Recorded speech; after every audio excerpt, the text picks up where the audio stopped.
Bismillahirrahmanirrahim. Assalamualaikum warahmatullahi wabarakatuh. Selamat pagi dan salam sejahtera bagi kita semua.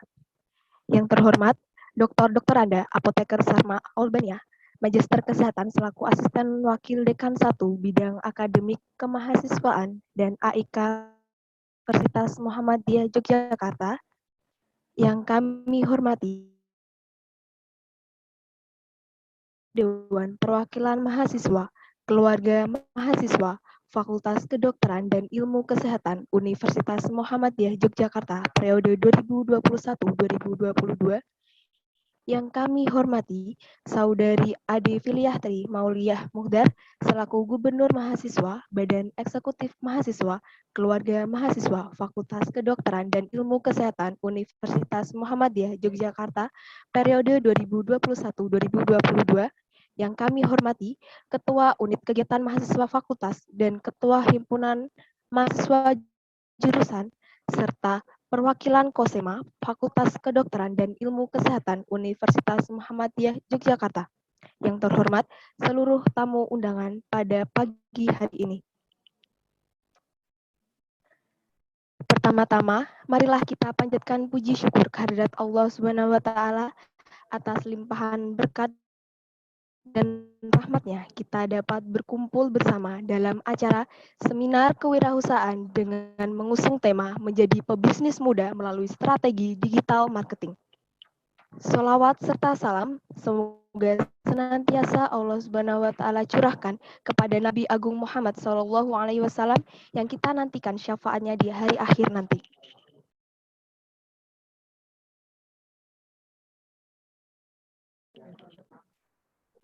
Saya, Auriza Lufifa, sebagai pembawa acara yang akan memandu jalannya acara seminar kewirausahaan pada pagi hari ini, akan membacakan susunan acara pada pagi hari ini. Agenda yang pertama yaitu pembukaan, kemudian pembacaan ayat suci Al-Quran, dilanjutkan dengan mendengarkan bersama mahasiswa. Acara yang keempat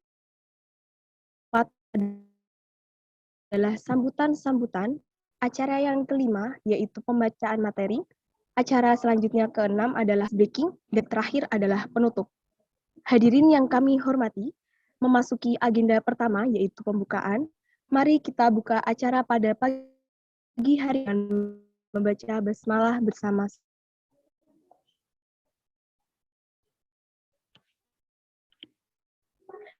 Acara yang kedua adalah pembacaan ayat suci Al-Quran oleh Saudara Bramasta Alfandra Subroto. Kepada Saudara Bramasta. Terima kasih.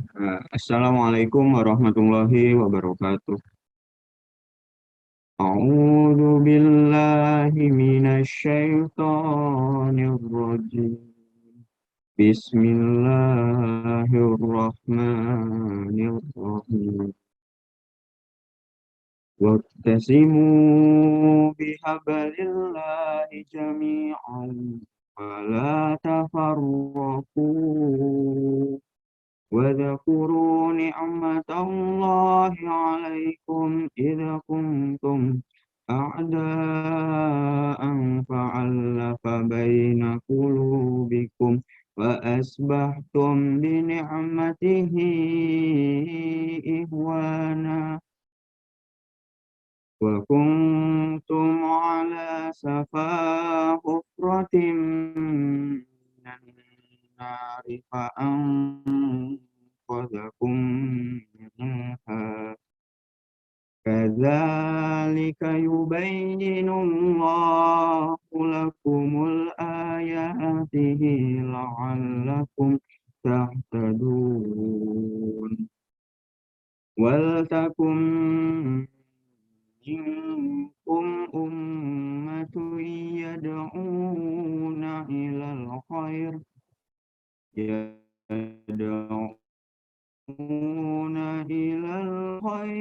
ويأمرون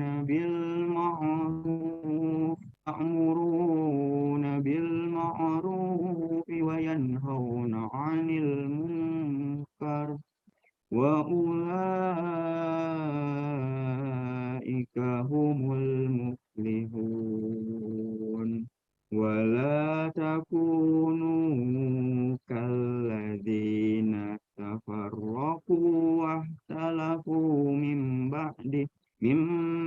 بعد ما جاءهم البينات وأولئك هم المفلحون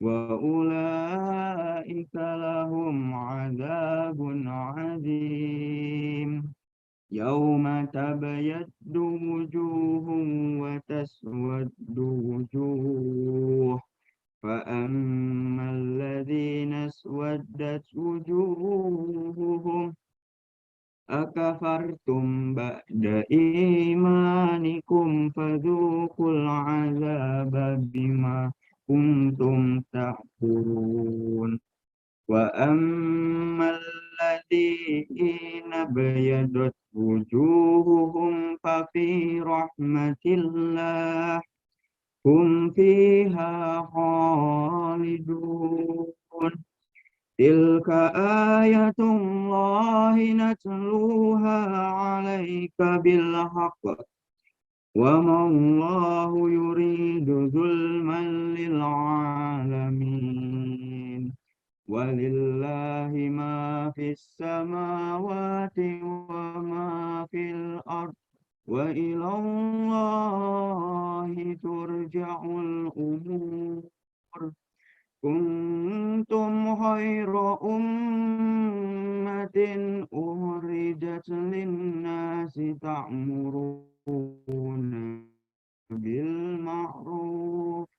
تأمرون بالمعروف وتنهون عن المنكر وتؤمنون بالله ولو آمن أهل الكتاب لكان خيرا لهم منهم المؤمنون وأكثرهم الفاسقون صدق الله العظيم. Syukran. Wassalamualaikum warahmatullahi wabarakatuh. Terima kasih kepada saudara Masta. Semoga yang membaca dan mendengarkan mendapat pahala dari Allah Subhanahu wa taala. Acara selanjutnya yaitu mendengarkan lagu kebangsaan Indonesia, Mars Muhammadiyah dan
mempersembahkan jiwa dan raga untuk negeri tercinta.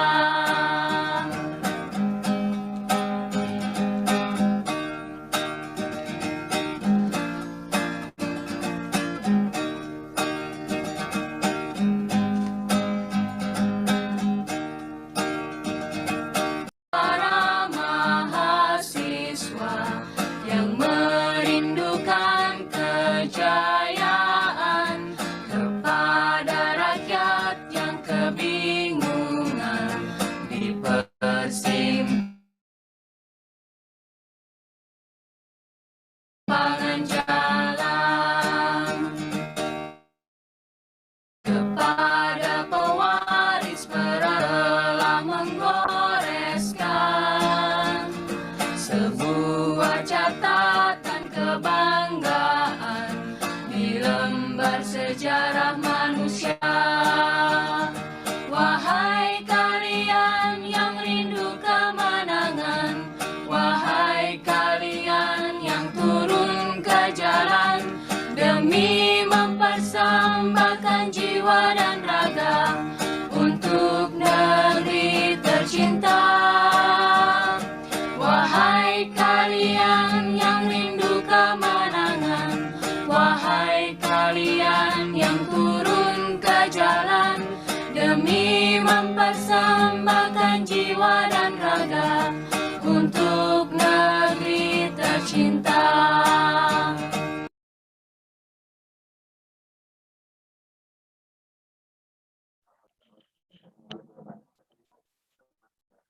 Acara yang keempat yaitu sambutan-sambutan. Sambutan yang pertama oleh Ketua Pelaksana Seminar Kewirausahaan BEM-KM FKIK UMY tahun 2021 kepada Saudari Resya Aulia Salsabila Putri selaku Ketua Pelaksana, dipersilahkan.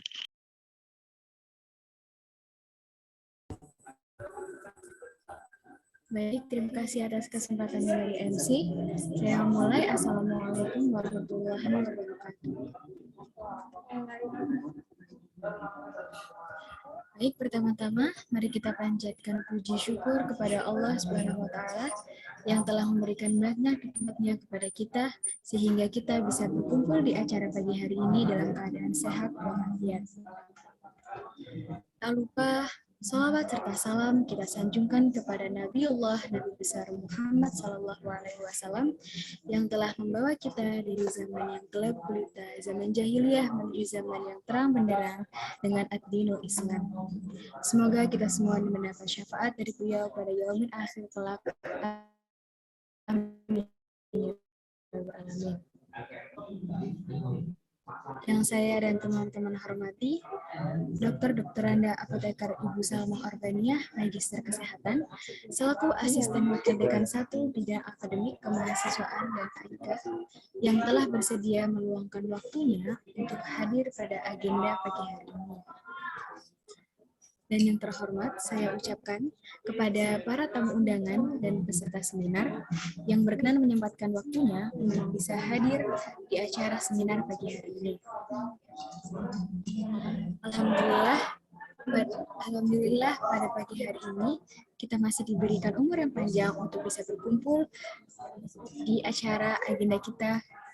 Dan saya, selaku perwakilan dari teman-teman panitia, ingin mengucapkan banyak rasa terima kasih kepada seluruh pihak yang telah membantu untuk bisa mendorong terselenggaranya acara ini dari tahap persiapan hingga pelaksanaan pada pagi hari ini. Kegiatan yang kita semua hadiri kali ini merupakan kegiatan tahunan yang diadakan oleh BEM-KM FKIK UMY yang bertujuan untuk meningkatkan motivasi mahasiswa terkait kewirausahaan. Seperti yang kita semua ketahui, bahwa adanya pergerakan di sektor ekonomi merupakan hasil dari adanya ide dan juga sumber daya manusia yang berlimpah. Sementara itu, sektor bisnis terbaru yang bergerak di bidang kreatif seperti ini dan juga akan membawa kita ke dalam era yang baru. Tentunya untuk membawa ke dalam era yang baru tersebut, kita membutuhkan banyak dukungan dan juga motivasi dari berbagai pihak.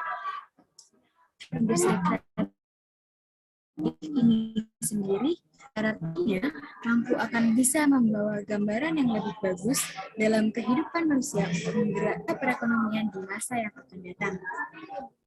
Insya Allah, saya berharap, saya dan tim tentunya berharap bahwa nantinya acara seminar pagi hari ini ya mampu membawa perubahan ke dalam kehidupan kita yang lebih baik lagi.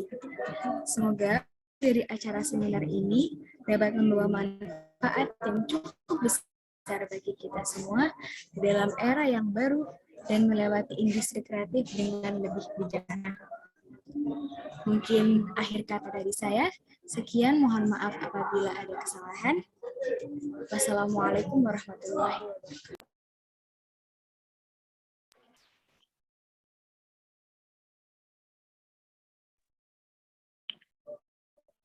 Terima kasih kepada Saudari Resya Aulia Salsabila Putri atas sambutannya. Sambutan yang kedua oleh Gubernur Mahasiswa, Badan Eksekutif Mahasiswa, Warga Mahasiswa, Fakultas Kedokteran dan Ilmu Kesehatan Universitas Muhammadiyah Yogyakarta, periode 2021-2022, kepada Saudari Adi Priyahtri Mauliah Mahudin. Baik, terima kasih atas kesempatannya MC. Bismillahirrahmanirrahim. Assalamualaikum warahmatullahi wabarakatuh. Yang terhormat Ibu Dr. Apoteker Salma Orbainah, Magister Kesehatan, selaku Asisten Wakil Dekan 1 Bidang Akademik Kemahasiswaan dan AIK. Yang saya hormati Saudara Prismo Bagas Setiadi, atau yang mewakili selaku perwakilan dari DPM KMFKIK UMY. Yang saya hormati pemateri kita pada pagi hari ini, Kak Yazerlin Nadia Balkis. Yang saya hormati perwakilan dari Ormawa dan juga Kosema, serta tamu undangan yang tidak dapat saya sebutkan satu persatu. Alhamdulillahirrabbilalamin atas berkah nikmat dari Allah Subhanahu wa Ta'ala, sehingga kita dalam keadaan sehat walafiat dapat mengikuti acara seminar kewirausahaan pada pagi hari ini. Salawat serta salam tak lupa kita haturkan kehadiran junjungan kita Nabi besar Muhammad Sallallahu Alaihi Wasallam. Baik, jadi dari BEM KMFKIK UMY mengadakan acara seminar kewirausahaan ini dengan melihat keadaan pada sekarang ini. Tema yang kami bawakan adalah menjadi pebisnis muda melalui strategi digital marketing. Setelah kita tahu bahwa kita telah melewati era revolusi industri 4.0 atau yang biasa disebut juga dengan cyber physical system, di mana teknologi-teknologi makin berkembang. Dan bahkan sekarang kita telah memasuki era 5.0 atau society, di mana kita akan teknologi-teknologi yang berkembang pada era sebelumnya untuk menyelesaikan berbagai macam permasalahan sosial melalui berbagai inovasi. Nah, salah satunya mungkin adalah digital marketing, di mana sekarang ini kita bisa mempromosikan sesuatu melalui media sosial ataupun media digital lainnya. Nah, di sini kami juga menghadirkan pemateri yang sangat luar biasa, yaitu Kak Yazerlin. Kami harap melalui acara ini, para peserta yang mengikuti acara ini dapat mengambil output, mengambil ilmu sebanyak-banyaknya dari Kak Yazerlin mengenai digital marketing, sehingga kedepannya kita dapat menjadi masyarakat yang dapat berkembang maju dengan era yang kita hadapi sekarang ini. Mungkin itu saja sambutan singkat dari saya, kurang dan lebihnya saya mohon maaf. Billahi fisabilil haq, wastabiqul khairat, wassalamualaikum warahmatullahi wabarakatuh. Terima kasih kepada Saudari Ade Priyahtri Mauliah Mahdar atas sambutan yang telah diberikan. Sambutan yang ketiga oleh Ketua Dewan Perwakilan Mahasiswa, Keluarga Mahasiswa, Fakultas Kedokteran dan Ilmu Kesehatan, Universitas Muhammadiyah Yogyakarta, periode 2021-2022, kepada Saudara Prismo Bagas Setiadi dipersilahkan.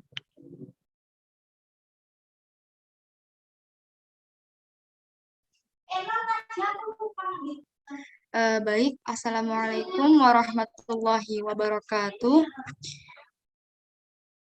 Yang terhormat Dr.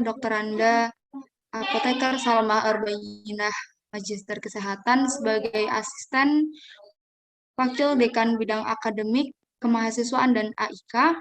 Yang saya hormati Saudari Ade Filiah Trimauliah Mukhdar sebagai Gubernur BEM KM FKIK UY dan juga Ketua Panitia Saudari Reisa Aulia Salsabila Putri. Yang saya cintai dan saya banggakan teman-teman serta tamu undangan. Perkenankan saya, Miladia Yasmin, mewakili ketua kami, yaitu Saudara Prisma Bagas yang sedang berhalangan hadir pada kegiatan di siang hari ini. Segala puji bagi Allah, Ilah yang menciptakan kita, memelihara kita, dan memberikan rahmat serta hidayahnya kepada kita sehingga dapat berkumpul pada kesempatan hari ini. Sholawat serta salam selalu kita haturkan kepada junjungan Nabi Muhammad Shallallahu Alaihi Wasallam yang telah membawa cahaya Islam sebagai penerang dari kejahiliahan umat manusia. Beliaulah salah satu pemimpin yang diidolakan umat Islam sampai detik ini. Pertama-tama, setiap manusia berdasarkan fitrahnya tidak dapat mendapatkan apapun kecuali apa yang dia usahakan. Jika kita berkaca pada Rasulullah Shallallahu Alaihi Wasallam, di mana beliau adalah sosok yang sangat-sangat dekat dengan Allah Azza wa Jalla, tetapi kenapa beliau tetap berdagang sampai ke negeri Syam? Tentu beliau mengajarkan kepada kita bahwa perkara dunia tidak dapat didapatkan kecuali dengan kita yang berusaha.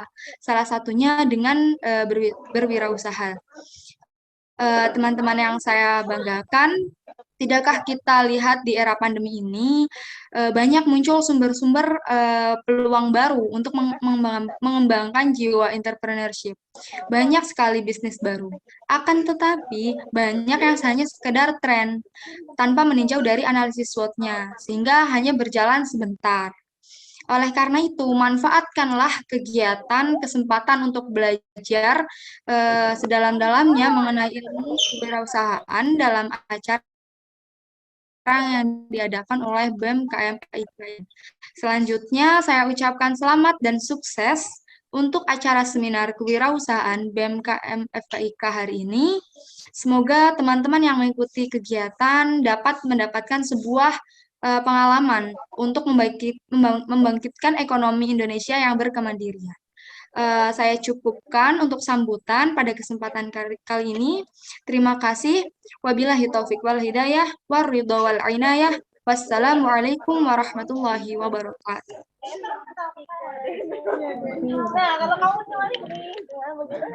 Terima kasih kepada Saudara Prisma Bagas Setiadi atau yang mewakili atas sambutannya.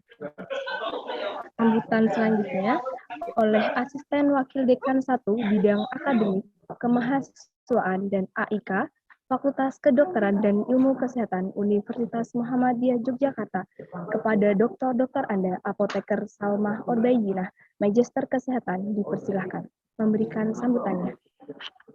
Ya, Assalamualaikum warahmatullahi wabarakatuh. Alhamdulillahirabbil alamin wassalatu wassalamu ala asrofil anbiya'i wal mursalin Muhammadin wa ala alihi wa sahbihi ajmain amma ba'du. Yang saya hormati saya banggakan ya adik-adik semuanya. Ada ketua DPM ya, ketua BEM, kemudian ketua panitia ya pada pagi hari ini. Puji syukur marilah kita panjatkan kehadirat Allah Subhanahu wa taala yang telah melimpahkan rahmat, hidayah dan inayahnya kepada kita semua sehingga pada siang hari ini alhamdulillah kita bisa bersama walaupun secara virtual pada pertemuan kali ini. Mohon maaf ini saya baru saja join ya karena dari pagi tadi jam 8 sudah membuka acara pada International Conference antara Mu'alimat Muhammadiyah Yogyakarta. Kemudian setelah itu barusan pulang saya ya dari takziah di tetangga ya, ada yang meninggal dan kebetulan membaca WA-nya salah satu dari kalian tadi agak kaget juga dan buka WA langsung menyambut pada kesempatan kali ini. Adik-adik semuanya, saya kira seminar kewirausahaan ini sangat penting ya karena sebenarnya ini menjadi sebuah seminar ini adalah memberikan bekal kepada kalian semua ya untuk nantinya bisa berkreatif ya, kemudian juga bisa berinovatif gitu ya, untuk bisa mencari peluang ke depannya. Saya kira sebagai seorang dokter ya, kegiatan ini, kewirausahaan ini, sebuah usaha ini itu juga sangat penting. Nanti kalau kalian menjadi seorang pemimpin atau kalian mempunyai klinik sendiri, maka jiwa kewirausahaan ini menjadi sangat penting, ya. Karena sebenarnya klinik, kemudian apotek, ya, usaha lain itu juga ada unsur nilai bisnisnya. Nah, sehingga kemampuan dasar ya untuk berwirausaha ini harus selalu diasah ya, sehingga kalian nanti sudah terbiasa ya untuk kemudian menjadikan kewirausahaan ini adalah sebuah hal yang nanti bisa juga selain mengasah kreativitas inovatif kalian, juga bisa menjadi sebuah income generating bagi kalian semuanya. Nah, adik-adik semuanya ya, juga pada pembicara yang saya hormati ya, semoga nanti adik-adik semuanya bisa mengikuti dengan baik ya apa yang disampaikan pada seminar kali ini ya, sehingga bisa membekas ya, bisa menjadi sebuah pengalaman yang kelak nanti akan berguna buat kalian semuanya. Saya kira itu sambutan dari saya. Mohon maaf sekali atas keterlambatan ini ya. Sukses selalu seminarnya, dan insya Allah kalian kelak akan menjadi wirausahawan yang sukses. Terima kasih. Wabillahi taufiq wal hidayah. Assalamualaikum warahmatullahi wabarakatuh.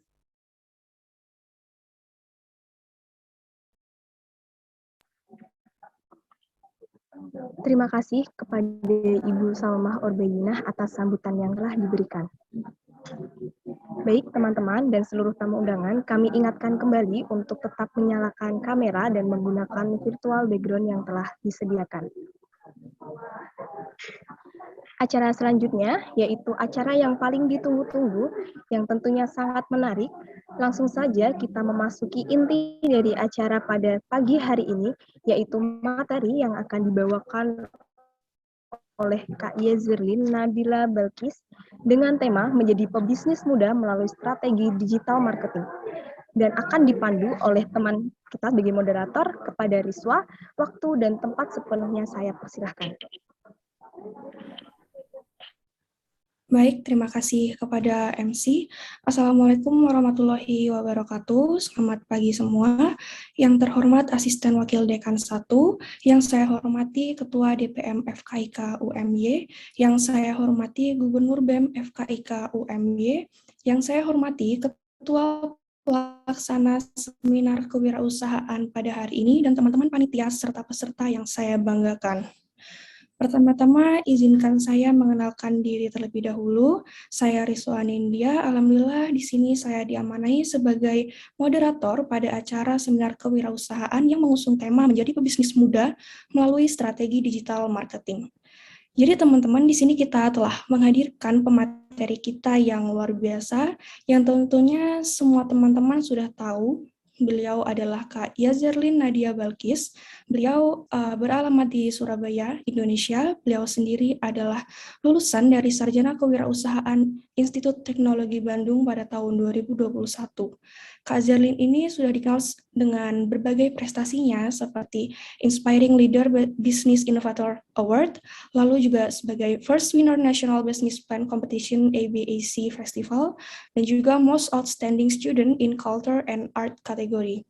Lalu Kak Yazerlin sendiri tentunya sudah terlibat sebagai pemimpin organisasi dan kegiatan masyarakat seperti Entrepreneurship Student Association Arta ITB sebagai Chief of Operation pada tahun 2020. Lalu ada juga ITB Jazz Student Unit Association sebagai Head of Media, Communication and Information pada tahun 2020, serta Jazz Varsity 2020 sebagai Head of Event. Selain itu, Kak Yazerlin memiliki berbagai pengalaman profesional sejak menduduki bangku sekolah menengah atas. Seperti yang sudah kita ketahui, beliau adalah co-founder and Chief Operating Officer Kreatif, lalu beliau juga menjadi Founder and Chief Executive Officer Sayur Moms, dan juga Finance Alam Supplier. Tanpa berlama-lama, langsung saja kita panggil Kak Yasirlin Nadia Balkis. Halo Kak, Hai, bagaimana Kak kabarnya hari ini? Alhamdulillah baik. Apa kabar? Ya, baik juga Kak. Ini sekarang lagi di mana Kak? Lagi di Surabaya atau masih di Bandung? Kebetulan aku lagi di Jakarta sih, ada kerjaan di Jakarta. Oh, gitu. Lalu kira-kira hari ini, di hari Minggu pagi-pagi gini, ada kegiatan yang lain nggak Kak? Nggak ada dong, aku luangin waktu spesial hari ini buat ketemu sama teman-teman di sini. Oke, baik. Berarti langsung saja ya Kak, untuk mempersingkat waktu dan juga teman-teman, semuanya tentu sudah menunggu materi dari Kak Zerlin. Untuk waktu dan tempat, saya persilahkan.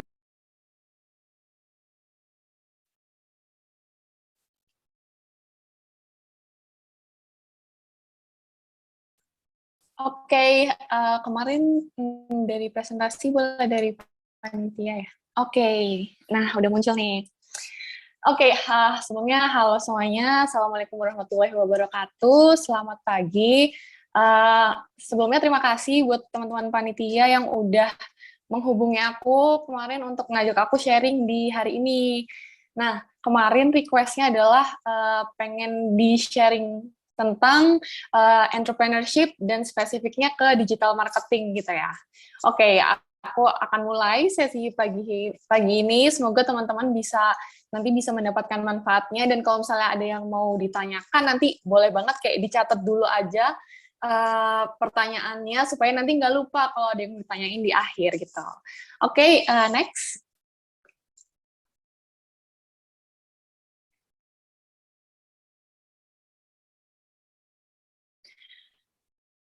Nah, seperti tadi yang udah disebutkan, aku saat ini adalah fresh graduate dari SBM ITB, jurusannya entrepreneurship. Saat ini aku sedang leading Sayur Moms. Basically ini adalah perusahaan yang bergerak di bidang food industry, jadi kita supply bahan makanan gitu ke rumah tangga. Jadi lebih ke produk ya. Kalau yang Serasa Kreatif ini adalah bisnis yang aku bangun sama teman-teman aku waktu lulus SMA. Nah, jadi cukup beda nih dua bisnis yang aku punya. Kalau Sayur Moms di produk, kalau yang Serasa di jasa. Jadi mungkin kalau relate sama teman-teman, kalau ada yang kayak bikin, kalau industri kedokteran tuh kan ada yang produk, ada juga yang service ya. Jadi semoga bisa relate nih nanti ilmu-ilmunya. Oke, next.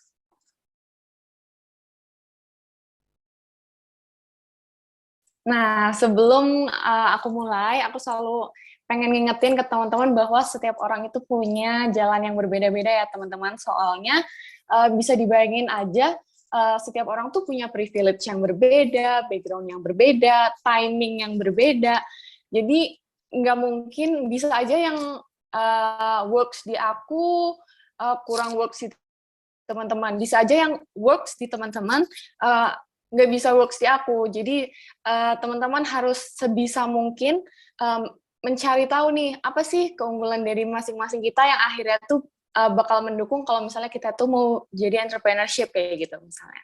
Cuman yang harus selalu harus teman-teman tahu bahwa setiap orang tuh punya jumlah waktu yang sama. Tinggal kita tuh nunggu aja kapan sih momen laki kita itu datang. Nah, sambil menunggu si momen itu, kita harus mengumpulkan banyak-banyak ilmu ya. Jadi semoga sesi pagi ini adalah salah satu sumber ilmunya gitu. Jadi pokoknya teman-teman harus tetap optimis dimanapun posisi atau kalian berada gitu. Oke, next.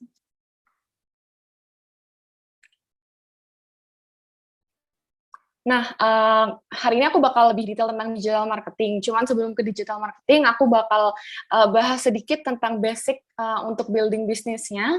Jadi, ini sih pertanyaan yang biasanya tuh sering ditanyain sama teman-teman aku, kayak, aku pengen bikin bisnis nih, tapi mulainya tuh dari mana ya, gitu. Kira-kira teman-teman di sini ada nggak sih yang suka mikir kayak gitu juga? Jadi kayak, oh pengen bikin bisnis, oke kita bikin perencanaan, tapi kayak mulainya tuh apa aja sih yang harus dipikirin, terus modalnya apa aja. Nah, oke, next.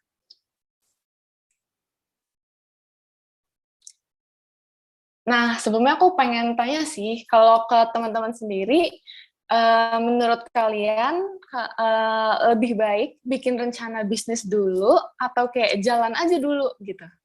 Kalau kalian yang mana nih? Yang A, rencana dulu, atau B, jalan dulu? Pengen tahu dong, kalau teman-teman gimana, boleh di komen, atau kalau mau yang ada yang mau on mic, kayak kasih tahu alasannya kenapa gitu. Oke, jalan dulu. Terus ada yang rencana dulu. Oke. Ning dari message ke aku. Jalan dulu. Oke, jalan dulu, siapa tahu cocok. Rencana dulu. Oke, kayak kebanyakan rencana dulu ya. Oke, sebenarnya mau rencana dulu atau jalan dulu itu adalah kayak tergantung individual masing-masing. Maksudnya kita kan yang paling tahu kita itu kayak anaknya harus yang planning dulu atau yang kayak langsung take action gitu. Oke, next.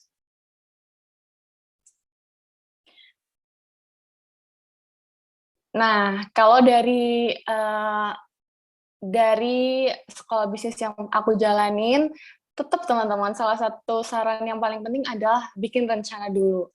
Tapi perlu diingat, rencana dulu itu bukan cuma sekedar rencana. Oke.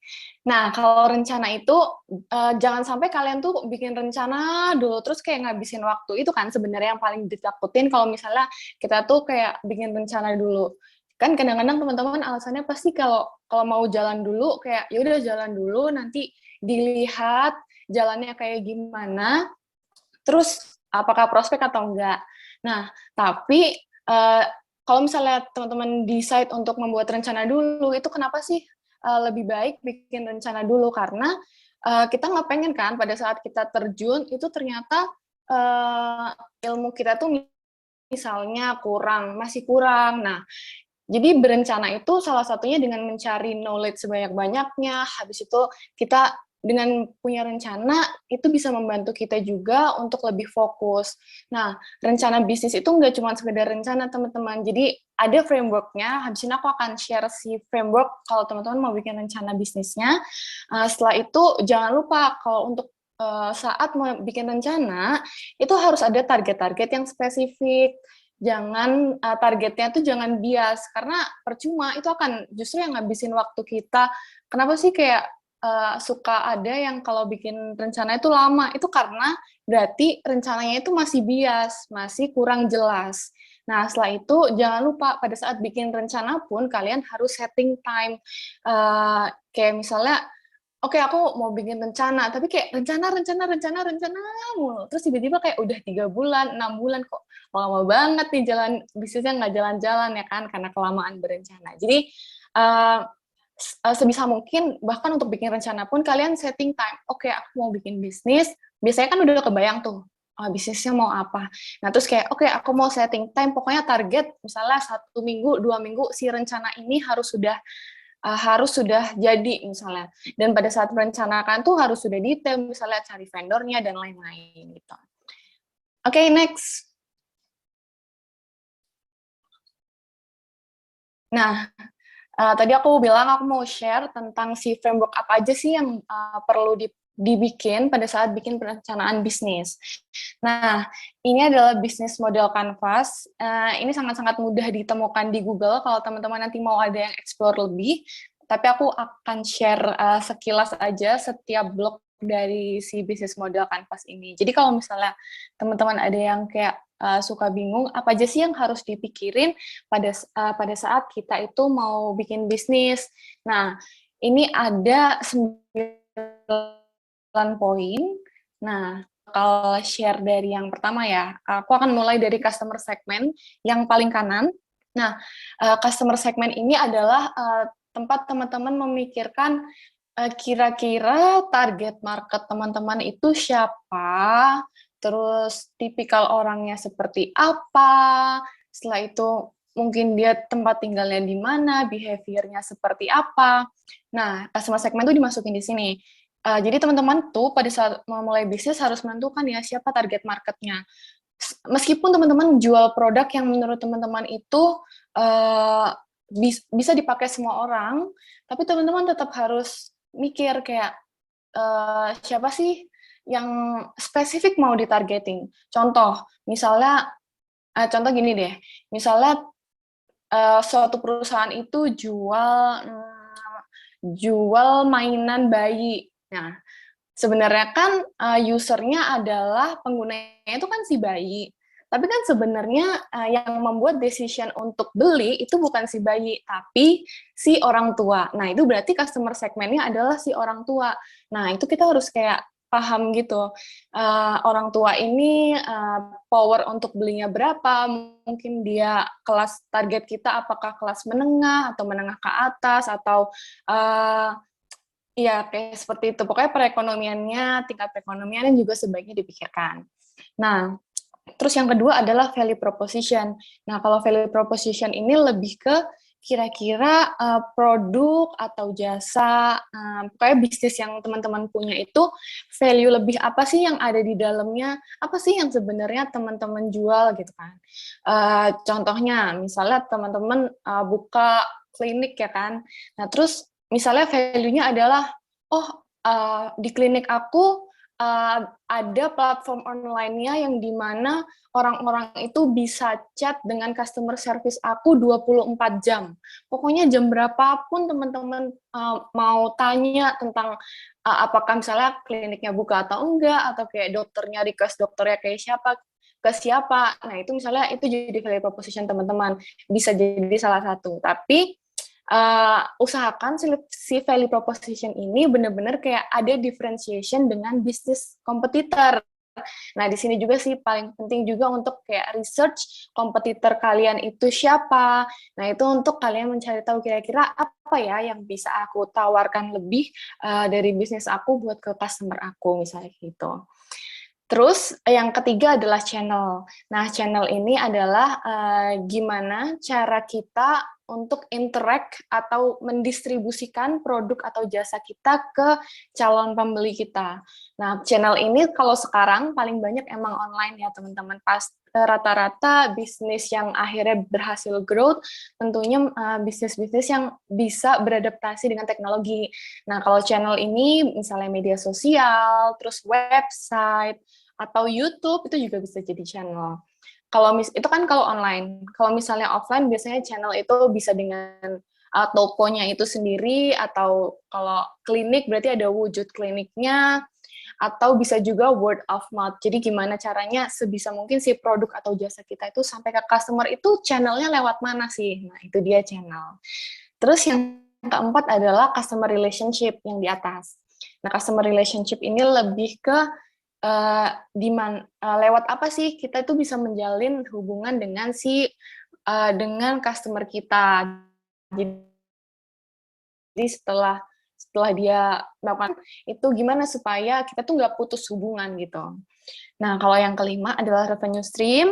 Udah jelas revenue berarti ini kita harus ngelis kayak kira-kira kemungkinan pendapatan yang kita dapatkan untuk si perputaran bisnis ini itu dari mana aja. Misalnya jual produk, atau kalau klinik berarti si jasanya itu sendiri, kayak gitu.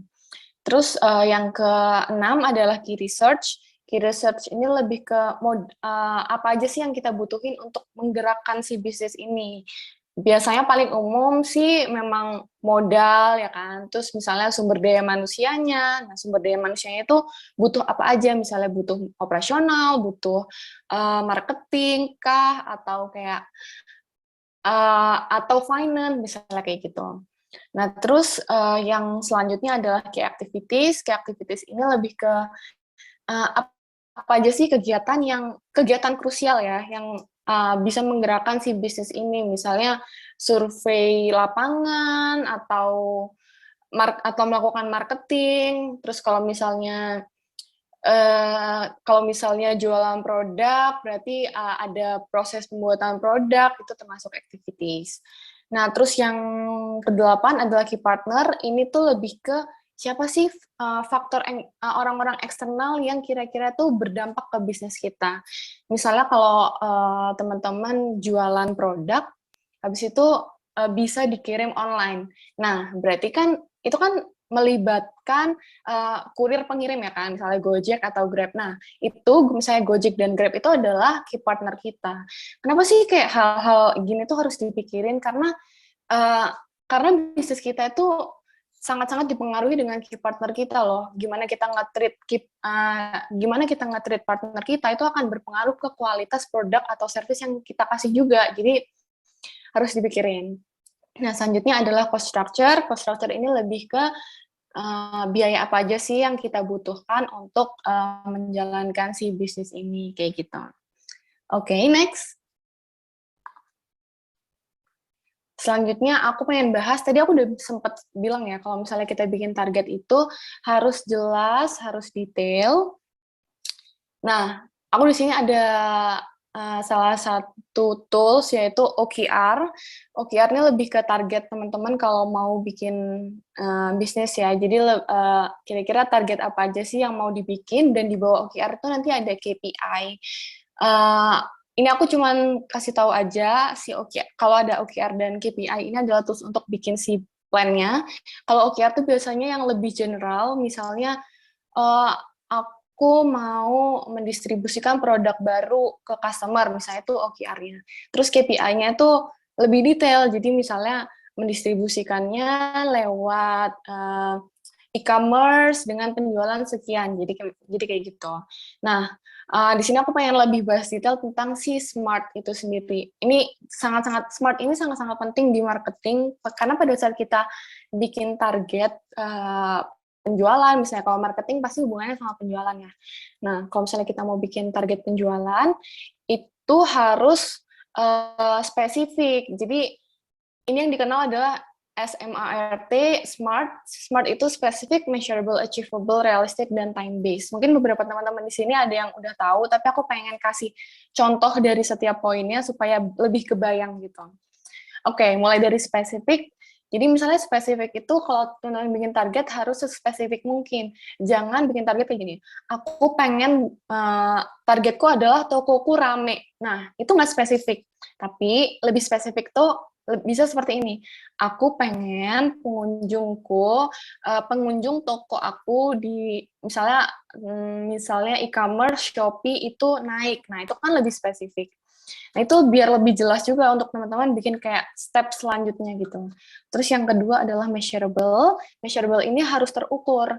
Misalnya gini, jangan bikin target cuman, oh aku pengen traffic Instagram aku meningkat, misalnya kayak gitu, dibandingkan bulan sebelumnya. Nah, itu kan nggak jelas ya, meningkatnya berapa. Nah, itu lebih baik dikasih angka pengukuran yang lebih tepat, misalnya, oh aku ingin traffic Instagram aku meningkat 30% dari bulan sebelumnya. Nah, itu akan lebih jelas, jadi pada saat nanti tercapai atau enggak, itu teman-teman tahu gitu. Terus selanjutnya adalah achievable. Pastikan kalau kita bikin target itu harus achievable. Jadi sebenarnya ini tergantung dengan kondisi. Kuncinya adalah pastikan kalau target ini tuh tetap challenging. Jadi meskipun kayak kita kan kadang ragu ya ini achievable enggak. Tapi sebenarnya kalau aku sendiri aku selalu kayak kalau menurut aku cukup menantang dan masuk akal berarti itu udah oke. Tapi kalau misalnya kayak aku bikin target yang aman-aman aja, sebaiknya jangan. Jadi, achievable itu sebenarnya kayak kita sendiri sih yang bisa ngerasain itu achievable atau enggak. Jadi misalnya nih, kalau achievable tuh jangan bikin target, misalnya aku pengen mendapatkan followers, gini nih, aku ingin pada saat nanti launching produk, aku pengen ada kenaikan followers di Instagram aku, sebanyak 5.000 dalam 5 jam. Itu kan gila ya. Kayak oke, mungkin kalau kita adalah influencer yang punya followers udah ribuan, I think itu achievable. Tapi kalau misalnya enggak, it's okay untuk bikin target yang lebih masuk akal. Misalnya, oh aku ingin ada kenaikan 200 followers di hari pertama setelah aku misalnya bikin campaign atau launching produk misalnya gitu. Terus yang keempat adalah realistik. Pastikan pada saat bikin target, kalian tuh jujur sama kemampuan diri kalian sendiri. Jadi jangan misalnya aku pengen menguasai market Jakarta dalam 3 bulan, padahal kitanya ada di Jogja, misalnya kayak gitu ya kan. Nah, itu kan kayak nggak realistik, kita kan nggak tahu sebenarnya lapangan di Jakarta seperti apa gitu, padahal kita lebih menguasai di Jogja, misalnya kayak gitu. Nah, untuk time bound, pastikan setiap target yang dibikin itu ada target waktunya juga. Jadi jangan bikin target kayak aku ingin mendapatkan pendapatan 100 juta gitu. Nah, tapi nggak jelas 100 juta itu dicapai dalam waktu berapa. Langkah lebih baik kalau misalnya aku pengen mendapatkan penghasilan 100 juta misalnya dalam 2 bulan kayak gitu. Oke, kita bisa next. Selanjutnya, talking about digital marketing, yang salah satu yang paling penting adalah menemukan channel online kita. Nah, sebenarnya pada saat kita jualan di online, itu setiap kasus bisnis pasti beda-beda banget. Dan yang paling penting pada saat menentukan si channel itu, kita harus paham dulu si customer segment. Ini yang tadi aku bilang di awal, kenapa customer segment itu harus dipikirkan nomor 1, karena itu akan menentukan juga si channel apa sih yang akan kita pakai kalau misalnya customer segment kita itu udah ditentukan gitu. Nah, untuk memikirkan customer segment itu siapa aja, itu bisa dengan dari geografisnya, demografis, psikografis, dan kebiasaan. Kalau geografis, itu lebih ke kayak target market kita tuh ada di kota mana sih, lokasinya di mana, negaranya apa, atau misalnya kalian tuh tinggalnya, target market kita itu di negara dengan musim apa. Biasanya kalau mau lebih detail lebih bagus, tapi kalau misalnya kalian kayak masih belum, it's okay sih, nggak apa-apa. Nah, terus selain geografis, ada juga demografis, ini lebih ke kayak usia, gender, terus perekonomiannya tingkat mana, terus pendidikannya apa, terus keluarganya itu background-nya biasanya seperti apa, lifestyle-nya seperti apa, itu di demografis. Terus kalau psikografis, itu lebih ke biasanya si target kalian itu interest-nya di apa sih, terus mereka itu tertarik dengan isu apa sih. Nah, ini akan, kalau di marketing, ini akan sangat penting untuk kalian nanti untuk bikin konten yang sesuai dengan si calon customer kalian gitu. Jadi kelihatannya simple ya, kayak, oh nentuin target mah gampang, tinggal kayak, oh target aku ibu-ibu aja deh, pokoknya ibu-ibu, semua ibu-ibu. Nah, itu akan menyusahkan kita sendiri karena nanti akan bingung untuk bikin konten marketingnya seperti apa. Nah, selanjutnya adalah kebiasaan, behavior. Nah, ini lebih ke kita memahami aja sih gimana si behavior dari customer kita. Kira-kira manfaat apa sih yang mereka cari kalau misalnya mereka itu lagi cari suatu produk, terus behaviornya misalnya, oh customer aku itu tipikal yang impulsif atau enggak sih, kayak gitu. Nah, pada saat kita udah tahu si customer segmennya, di sanalah kita bisa menentukan si channel kita. Jadi misalnya target market kita itu adalah anak muda, terus kebiasaannya adalah aktif di media sosial. Oke, berarti channel yang paling memungkinkan adalah media sosial dibandingkan misalnya contohnya website gitu. Tapi kalau misalnya target marketnya, target market aku ibu-ibu kelas menengah, terus abis itu biasanya kan ibu-ibu behaviornya udah kayak di rumah punya kesibukan, ibu rumah tangga kayak gitu. Nah, berarti kita perlu pikirkan apakah channel media sosial itu efektif atau enggak kebiasaannya. Karena biasanya kan misalnya ibu-ibu itu lebih suka kalau misalnya pembelian lewat WhatsApp, pengen yang kayak personal kayak gitu. Next.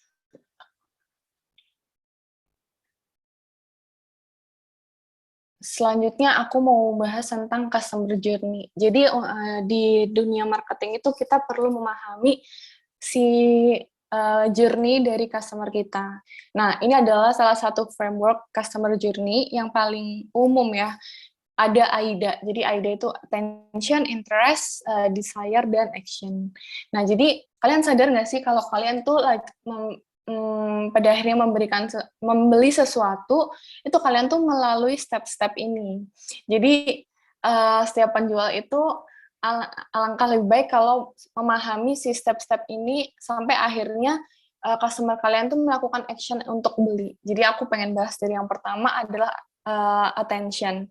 Nah, di attention ini biasanya gimana cara kita itu attention ini adalah tahap di mana orang-orang calon customer kita itu tahu akan keberadaan si brand kita.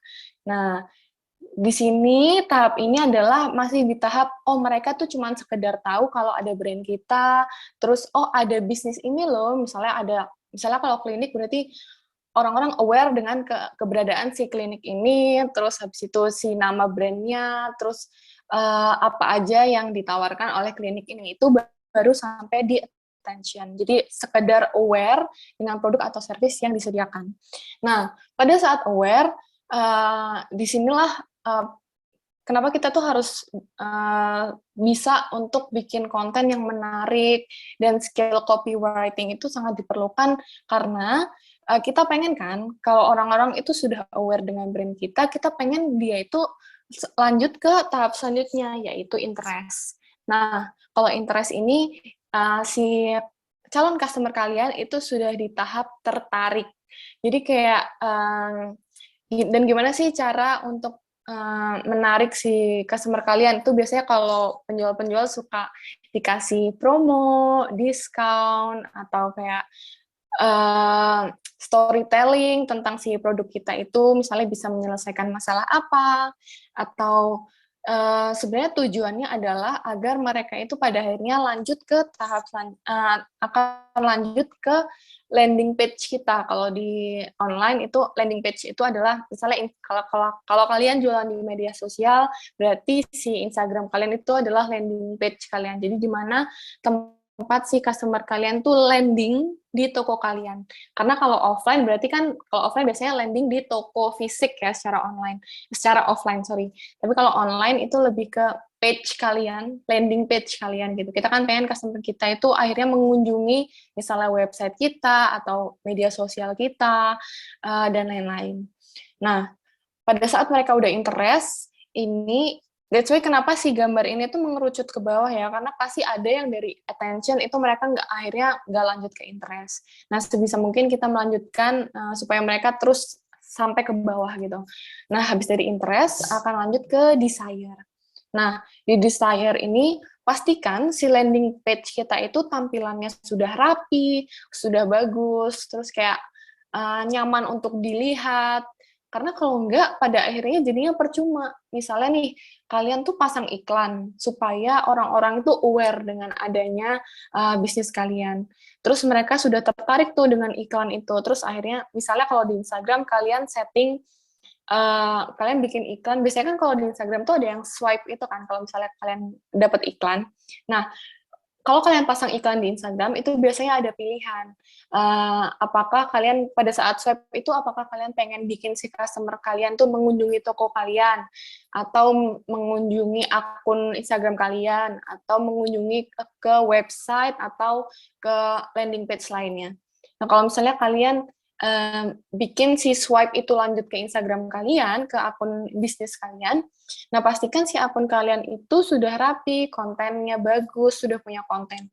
Jadi jangan bikin iklan di awal kayak, oke, aku mau bikin bisnis, terus habis itu strateginya adalah bikin iklan. Tapi padahal pada saat bikin iklan, si Instagram kalian itu belum ada kontennya, itu akan wasting money. Sama halnya dengan misalnya kalian bikin bisnis, habis itu kalian minta tolong tuh ke teman-teman kalian, bantu share dong, ini bisnis baru aku, produknya ini. Misalnya kalian kan biasanya kalau bikin bisnis suka minta tolong teman ya, kayak, ini aku ada foto untuk dipasang di story, nitip dong, postingin di story kalian, ada bisnis baru, ini aku jualan produk A, B, C, D. Nah, kalian udah melakukan itu, tapi kalian lupa kalau misalnya landing page kalian itu belum siap. Nah, itu kan akan percuma kan si tenaga yang udah dikeluarkan, dan mungkin untuk minta tolong ke teman-teman itu kan kadang ada sungkannya juga ya, untuk dibantuin, minta tolong dibantu posting misalnya kayak gitu. Jadi pastikan usaha iklan kalian, promosi kalian tuh nggak sia-sia. Nah, terus di tahap desire ini, usahakan untuk meyakinkan si calon customer dengan manfaat-manfaat dari produk kita. Kalau di tahap desire ini berarti si calon pembeli kalian itu sudah di tahap mau. Jadi mau itu masih belum beli ya, karena biasanya gini nih, misalnya, kamu mau nggak HP ini gitu, terus kan misalnya kamu mau nggak nih HP keluaran terbaru gitu kan, terus kayak, oh mau, tapi kan mau aja tuh belum tentu beli kan. Jadi kalau misalnya ditanya, tapi beli nggak? Enggak. Nah, itu berarti dia di desire dan nggak lanjut ke action gitu. Nah, gimana sih targetnya supaya kita itu bisa melanjutkan mereka ke action? Nah, kita pengen si customer kita tuh sampai di tahap action. Nah, di tahap action ini sebenarnya yang paling perlu dipikirkan adalah gimana membuat si customer kita itu untuk trust. Karena setelah mereka mau, mereka kan akhirnya pengen beli tuh. Nah, biasanya kalau di tahap action itu adalah considering-nya kira-kira toko ini beneran terpercaya atau enggak ya. Nah, di tahap action ini kita harus pintar-pintar meningkatkan trust dari si toko kita. Aku akan bahas nanti, aku ada salah satu kayak tipsnya gitu. Sekarang kita next dulu.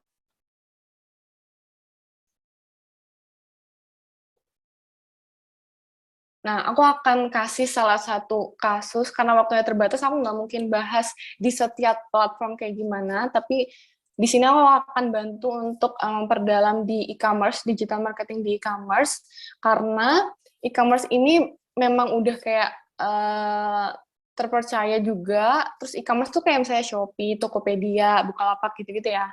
Nah, dan kita tuh perlu memahami pada saat masuk e-commerce itu kita harus pahami syarat dan ketentuan dari setiap platform itu apa aja. Karena misalnya kayak Shopee, Tokopedia, Bukalapak, itu pasti mereka punya syarat dan ketentuan yang berbeda-beda. Nah, terus jangan takut memulai karena selalu ada peluang untuk penjual online baru. Kadang kan suka ada yang mikir kayak, oh kalau di e-commerce tuh pesaingnya udah banyak kayak, tapi jangan kalian ragu karena kalau misalnya kalian nggak masuk pun akan ada orang lain yang masuk gitu. Jadi kayak jangan dipikirin kayak pesaing-pesaingnya dulu gitu. Oke, dan di sini aku pengen kasih tahu tentang e-commerce karena emang kelebihannya banyak, yaitu mudah. Maksudnya mudah itu e-commerce itu sudah sangat-sangat mudah ya untuk penjualnya. Maksudnya untuk kita input produk itu sudah bisa massal. Misalnya kalau produk kita banyak tuh sudah nggak perlu input satu-satu. Terus misalnya edit produk pun itu sudah sangat mudah. Terus tampilannya juga udah mudah dipahami. Terus yang kedua, di e-commerce itu mereka menyediakan data analisis. Data analisis ini sih yang paling penting kalau kita tuh masuk ke dunia sales online ya. Karena kan kita pengen memahami kan si customer kita itu siapa, terus dari mana asalnya. Ini sih enaknya online dibandingkan offline, karena kalau offline biasanya kan kita nggak tahu ya mereka yang datang itu dari mana, habis itu nggak mungkin kan ditanyain satu-satu, tapi kalau online tuh kita udah bisa tahu gitu. Dan di e-commerce itu mereka menyediakan data analisisnya, misalnya kayak jumlah pengunjung kita dalam hari itu berapa, terus habis itu ramenya itu jam berapa, terus tipe promo seperti apa sih yang ternyata works di toko kita gitu kan. Terus misalnya kita juga bisa tahu tuh kalau di e-commerce iklan kata kunci apa sih yang paling banyak dicari, misalnya kayak gitu. Terus selanjutnya yaitu familiar untuk market. Jadi sebenarnya hampir semua orang yang menggunakan smartphone, I think sekarang udah punya minimal satu aplikasi e-commerce ya di HP-nya, entah itu Shopee, Tokopedia, atau Bukalapak, atau yang lain-lain. Nah, mungkin kalau ada yang bilang, iya aku punya, tapi nggak pernah beli juga. Tapi at least berarti kalian tuh bisa menyaring untuk mereka itu aware dengan si bisnis kita gitu. Karena kalau misalnya orang buka e-commerce, itu pasti tujuannya itu udah mencari produk gitu kan. Jadi kalian tuh nggak perlu repot-repot lagi untuk bikin mereka decide untuk misalnya tertarik dengan produk kita kayak gitu. Karena siapapun yang mengunjungi e-commerce pasti dia mindsetnya udah aku pengen suatu barang atau kayak aku pengen beli suatu barang gitu kan. Nah, entah kalau misalnya nggak pernah beli di e-commerce, minimal pernah lah ya melakukan survei harga atau produk harga gitu. Sebenarnya kadang pakai Google pun cukup kalau misalnya kita kayak survei produk. Tapi kan coba lihat kalau di Google pun misalnya kita cari produk, itu kan biasanya ada tampilan, oh produk ini harganya berapa kayak gitu. Coba kalian klik, itu pasti mereka landing page selanjutnya adalah di salah satu e-commerce gitu. Jadi pemain-pemain besar pun sekarang udah masuk ke e-commerce semua gitu kan. Oke, next. Nah, aku pengen bahas nih kalau misalnya kalian punya produk, terus masuk di e-commerce, salah satu hal yang paling penting adalah mendesain si foto produk kalian dan dekorasi toko. Jadi ini aku kasih contoh ya.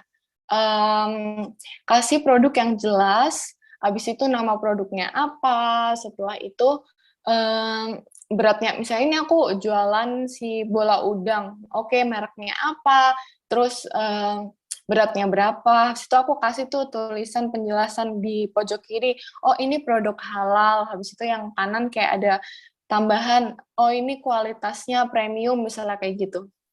Nah, terus jangan lupa di foto kalian juga bisa masukin si nama brand kalian, itu supaya mereka tuh ingat gitu, oh kemarin waktu aku buka ada produk bola udang, itu di Sayur Mams, misalnya kayak gitu. Nah, tapi kan misalnya kalau kalian pasangnya fotonya kayak yang di kanan, itu kan nggak jelas ya, kayak ini sebenarnya yang dijual yang mana, gitu kan. Apa yang sosis, ini bener sih, oh ini orang ini jualan sosis nih, tapi kayak ini yang mana, apa kayak random banget gitu loh. Jadi usahakan jangan kayak yang kanan, tapi yang lebih detail gitu. Jadi kayak sebisa mungkin masukkan informasi pendukung. Atau kalau teman-teman mau kayak masukin si produk ini tuh bisa dikirim lewat kurir apa aja, itu juga boleh banget dimasukin.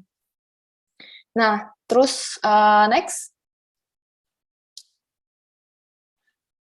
Oh ya, mau nambahin kalau untuk foto produk ini, kalian bisa desain di berbagai tools. Ya, sekarang udah banyak banget kayak Canva, terus habis itu ada Adobe Illustrator atau Freepik. Nah, selanjutnya aku pengen bahas tentang optimasi. Nah, gimana sih optimasi supaya si e-commerce kalian itu bisa growth gitu kan. Nah, untuk di e-commerce yang paling menentukan, paling membantu adalah dengan review dan jumlah pembeli. Itulah kenapa aku menyarankan beberapa cara ini, yaitu yang pertama, mungkin kalian bisa tuh pertama-tama kayak minta bantuan teman atau saudara, atau pembeli baru kalian untuk memberikan review di produk atau penilaian. Jadi kalau di awal, kayak pokoknya harus rajin banget tuh kayak nagihin si teman atau saudara atau pembeli baru yang baru aja purchase. Kalian bisa juga kayak misalnya ngechat tuh kayak, Kak, barangnya udah diterima ya? Kalau ada feedback, boleh disampaikan ya, Kak. Kalau misalnya ada kurangnya, boleh disampaikan. Terus kayak mohon penilaiannya, Kak, dan reviewnya. Review mereka itu tuh sangat-sangat mahal loh untuk bantu si toko kita itu growth gitu. Terus contoh cara yang kedua yaitu memasang harga yang murah dulu di awal supaya cepat dapat pembelian, supaya cepat terjadi pembelian. Jadi kan biasanya kalau kita cari produk di e-commerce, biasanya salah satu considernya adalah kalian pasti ngecek kan, ini produk ini udah terjual berapa banyak nggak ya? Terus kayak kita lihat reviewnya dan jumlah produk yang terjual itu biasanya akan meningkatkan trust, karena berarti kalau benar udah terjadi penjualan, itu berarti toko ini tuh benar-benar mengirimkan si produknya, misalnya kayak gitu. Dan sampai si transaksinya itu benar-benar selesai gitu. Nah, itulah kenapa beberapa toko itu akhirnya harganya dimurahin dulu supaya kayak jumlah pembeliannya tuh meningkat dulu gitu di pertama. Baru setelah itu kalau misalnya kalian udah kayak mungkin 10 penjualan itu I think udah cukup sih untuk menarik trust dari si customer kalian gitu. Terus aku mau kasih tahu apa hal yang nggak boleh dilakukan, yaitu jangan melakukan pembelian palsu sendiri gitu. Misalnya kalian kayak di toko kalian supaya ada riwayat pembelian dulu di awal dengan melakukan pembelian palsu. Nah, aku menyarankan jangan melakukan itu karena aku juga nggak tahu, tapi e-commerce itu bisa mendetek kalau kalian itu melakukan kecurangan yang kayak gitu. Dan itu akan berpotensi si toko kalian tuh bisa terblokir dari e-commerce-nya. Oke, next. Nah, selanjutnya, belum ganti. Nah, selanjutnya adalah attract customer. Nah, gimana sih kalau kalian tuh punya toko di e-commerce itu supaya customer itu tertarik untuk mengunjungi toko kalian. Beberapa hal yang bisa dilakukan itu ada di poin-poin ini, yaitu yang pertama upgrade toko. Itu misalnya kalau di Shopee ada toko yang star seller atau Shopee Mall, nah itu adalah upgrade toko. Biasanya kalau kita belanja, kita pasti cari yang sebisa mungkin tokonya yang udah ada label star seller atau Shopee Mall. Nah, untuk jadi Shopee Mall itu biasanya agak susah karena bentuknya itu setahu aku harus PT, tapi kalau masih belum PT, at least usahakan toko kalian tuh secepat mungkin untuk jadi star seller. Nah, memang biasanya untuk di star seller itu biasanya selalu ada admin, biaya admin gitu. Jadi pada saat kalian setting harga pun pastikan kalian sudah menghitung si biaya adminnya ya. Nah, selanjutnya kalian juga bisa untuk bikin voucher promo, terus habis itu atau harga coret atau diskon, itu semua bisa disetting dengan mudah di e-commerce, dan bisa juga dengan pasang iklan. Nah, kalau di Shopee atau Tokopedia, kalau kalian mau pasang iklan, itu kalian bisa survei dulu, kira-kira kata kunci apa sih yang paling banyak dicari. Misalnya, kalian tuh jualan buah mangga. Nah, itu kita bisa tahu tuh, orang-orang tuh antara cari mangga muda itu kan ada yang nyebut pencit ya namanya. Nah, apakah kalau aku jualan mangga muda ini, apakah sebaiknya namanya mangga muda atau sebaiknya namanya pencit, misalnya kayak gitu. Nah, di e-commerce kita bisa tahu berapa banyak sih orang yang ngetik mangga muda atau ngetik pencit, kayak gitu. Nah, di situ sangat-sangat membantu untuk kita pasang iklan, supaya iklannya nggak boncos. Karena kita kan nggak pengen kita pasang iklan tapi sia-sia ya kan. Nah, terus selanjutnya kita juga bisa aktifkan banyak opsi jasa pengiriman. Sekarang tuh udah sangat-sangat mudah sih, I think di e-commerce itu kurir itu juga udah bisa pick up barangnya di kita, jadi nggak perlu kita yang repot-repot untuk kirim ke setiap counter dari kurirnya, tapi kurirnya sekarang udah bisa pick up ke rumah kita masing-masing. Jadi sebisa mungkin kalau emang bisa dinyalain, diaktifin aja semuanya itu jasa pengiriman yang ada. Misalnya kalau ekspedisi ada JNT, JNE, nah itu sebisa mungkin nyalain aja semuanya gitu. Tapi tergantung produk kalian ya, aman atau enggak dikirim ke ekspedisi. Soalnya contohnya kalau aku sayur moms, itu enggak semua produk bisa dikirim lewat ekspedisi, karena kan buah-buahan kan. Jadi enggak, ada beberapa yang enggak tahan lama gitu. Oke, kita bisa next. Aku mau bahas lebih detail tentang si harga coret atau diskon. Ini tadi aku sempat bilang supaya si customer kalian itu masuk ke tahap interest, itu salah satunya dengan bikin konten yang menarik atau bikin strategi harga coret atau diskon gitu. Nah, aku sebenarnya pengen tanya nih, kalau menurut teman-teman kalau ada dua ini, A atau B, mana yang lebih menarik gitu? Strategi A kah atau strategi B? Tuh kalau strategi A harganya 49.000, strategi B juga 49.000, tapi caranya beda. Pengen tahu dong kalau dari teman-teman, menurut kalian yang mana yang menarik? Strategi A atau B? Oke, udah banyak yang jawab nih, strategi B. Oke, mantap, udah pinter semua nih. Nah, di sini kita bisa belajar ya beberapa tips untuk bikin harga coret gitu kan. Jadi kan strategi A, dia langsung direct aja, aku jual produk harganya 49.000. Kalau strategi B, sama-sama 49.000, tapi dia naikin dulu tuh harganya, terus dia kasih harga coret. Terus setelah itu, kalau untuk promo, nah yang strategi A kan kayak direct gitu kan, diskon 50%. Sebenarnya ini udah cukup menarik sih, tapi biasanya lebih menarik kayak gini nih, oh beli satu gratis satu, atau bisa juga dibuat promo bundling misalnya.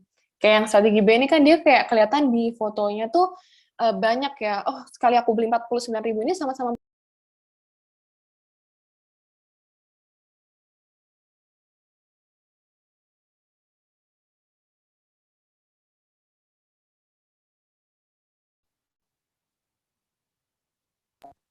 Nah, selanjutnya untuk yang delivery, nah yang strategi A kan kayak harganya 49.000 udah termasuk 49.000 nanti tambah ongkir. Tapi kalau yang strategi B, harganya dinaikin dulu, terus disubstitusi dengan yang ongkir, terus kalian kasih tuh embel-embel free ongkir.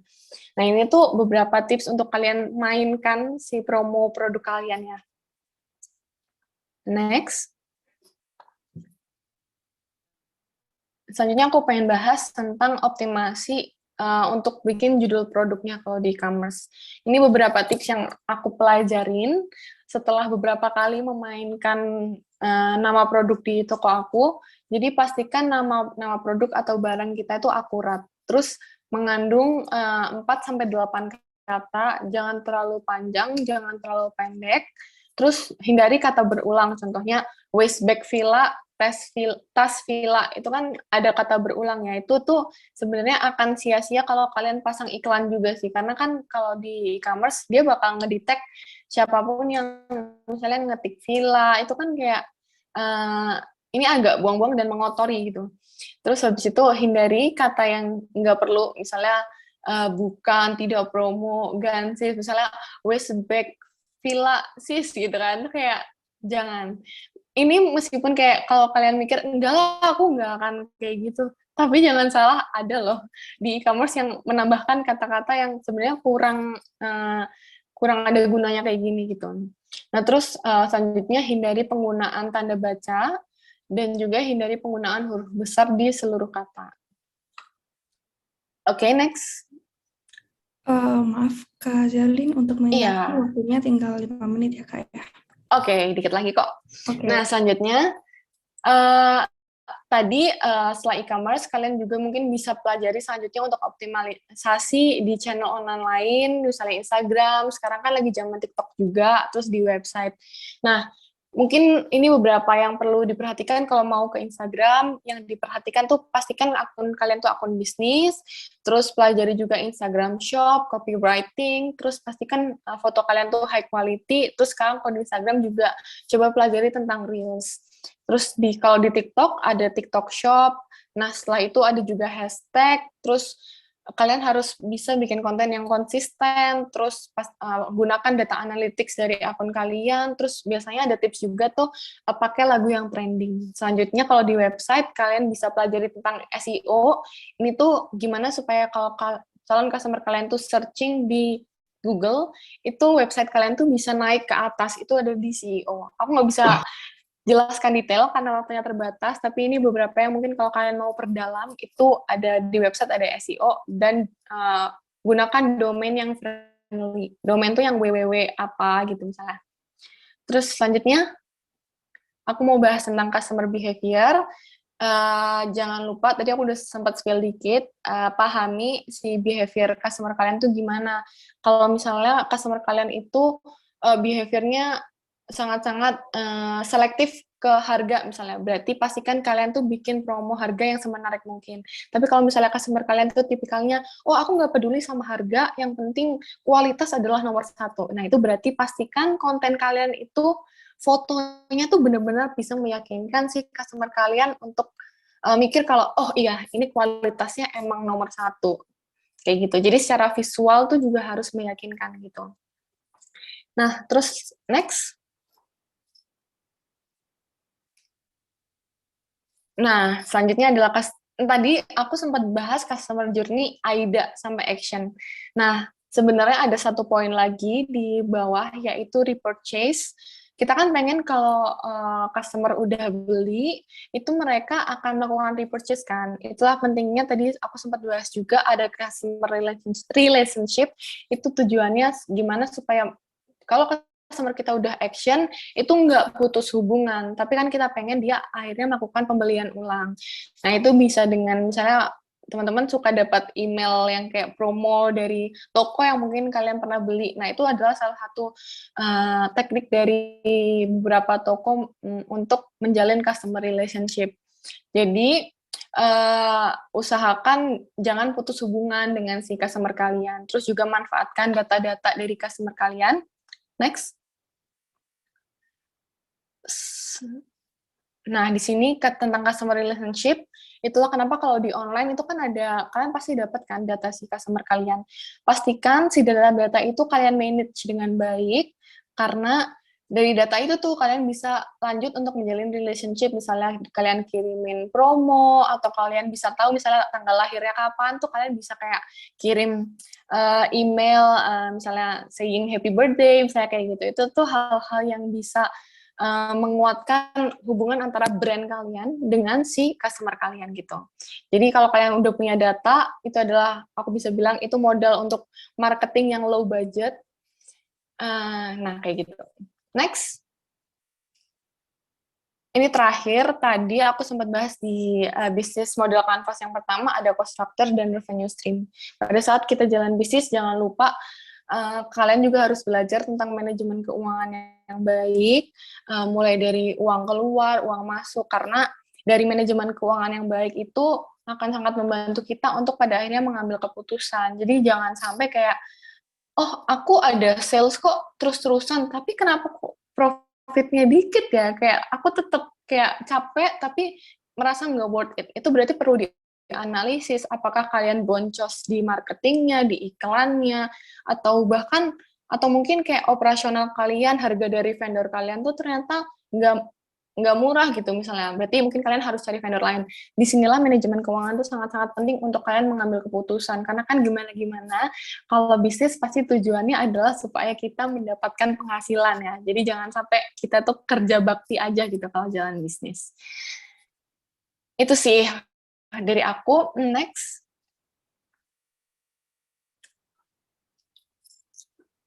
Oke, thank you teman-teman. Semoga yang udah aku share semoga bermanfaat.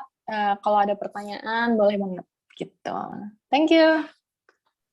Oke, makasih banyak Kak atas ilmunya dan mungkin kita langsung aja lanjut ke sesi selanjutnya yaitu sesi tanya jawab. Nah, untuk teman-teman yang mau bertanya-tanya nih langsung ke Kak Zerlin boleh mungkin bisa raise hand atau di kolom chat juga boleh.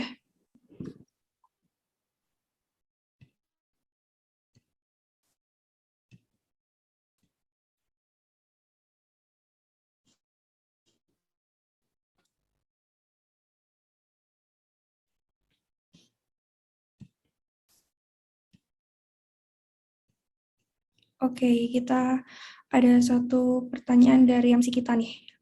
Untuk Aurizia, silahkan bertanya. Terima kasih untuk moderator. Izin bertanya untuk Kak. Bagaimana sih Kak cara kita tahu bahwa strategi dalam digital marketing kita itu berhasil gitu? Terus bagaimana cara pengukurannya? Terima kasih. Oke, gimana cara tahu kalau strategi kita itu berhasil? Yang penting adalah kenapa aku bilang di awal tadi kalau bikin target pertama harus spesifik dan terukur. Yang kedua, kalau tools apa yang bisa dipakai untuk analisis, kalau di e-commerce itu sebenarnya udah gampang banget ya. Kita tuh di e-commerce tuh bisa lihat gitu loh kayak penjualan kita itu berapa. Nah, itu kita bisa sesuaikan tuh dengan target yang kita buat di awal. Itulah kenapa pada saat bikin target harus terukur, karena dari situ tuh kita tahu kayak oke, si targetnya ini udah tercapai atau enggak. Terus misalnya, oh ternyata misalnya nih, oh ternyata strategi aku yang bikin paket bundling itu ternyata nggak efektif tuh, maksudnya gini nih, customer itu beli pada saat kita bikin bundling itu kan kita pengennya mereka tuh beli terus dapat produknya banyak gitu kan. Nah, tapi ternyata mereka akhirnya nggak repurchase tuh meskipun kita udah bikin bundling atau promo yang menarik segimana mungkin, ternyata dia nggak repurchase. Itu berarti ya udah jangan maksimalin di yang bundling misalnya kayak gitu. Terus misalnya kalau strategi marketing lainnya misalnya aku pasang iklan di Instagram. Habis itu ternyata meskipun aku setelah pasang di Instagram, ternyata sales juga nggak naik gitu.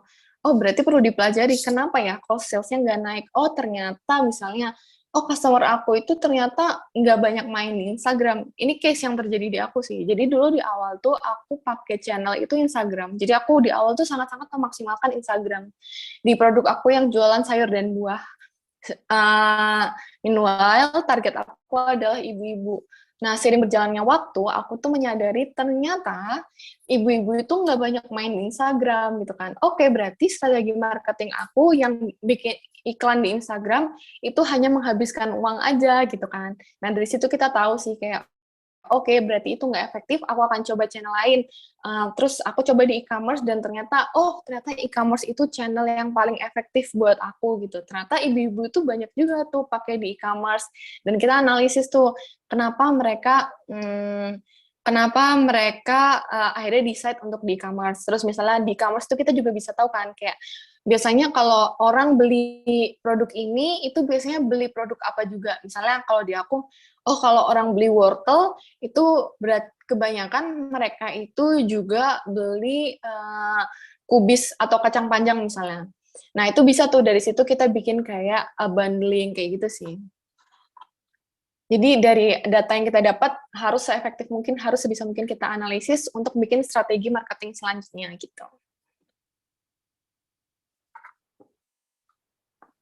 Oke, makasih untuk Kak Zerlin atas penjelasannya. Lalu ini juga ada pertanyaan lain yang kita bisa lihat di chat, di room chat, dari Kak Kamal.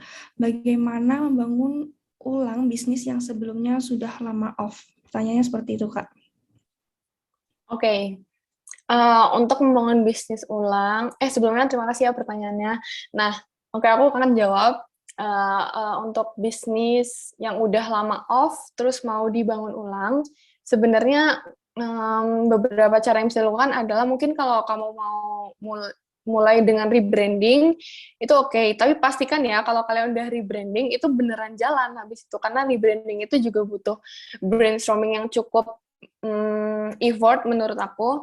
Nah, terus pastikan sebenarnya harus konsistensi, terus jangan kayak waktu di awal dan kalian pada saat akhirnya mau memutuskan untuk menjalankan si bisnis itu lagi, sebaiknya kalian juga melakukan evaluasi, kenapa ya, kok dulu itu aku sempat berhenti, kenapa sih bisnis ini tuh sempat aku hentikan, apakah karena mungkin kesibukan aku misalnya, atau soalnya pada saat itu kok aku udah jalan tapi nggak ada penjualan. Nah itu kan perlu dievaluasi.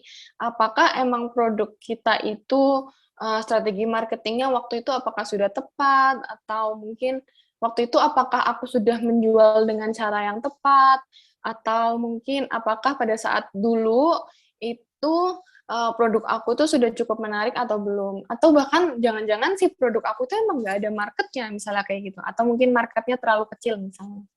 Karena kita salah satu hal yang penting kenapa kita harus analisis customer segment, yaitu kita kan harus tahu kan sih apakah customer kita itu seluas itu atau kayak specific niche.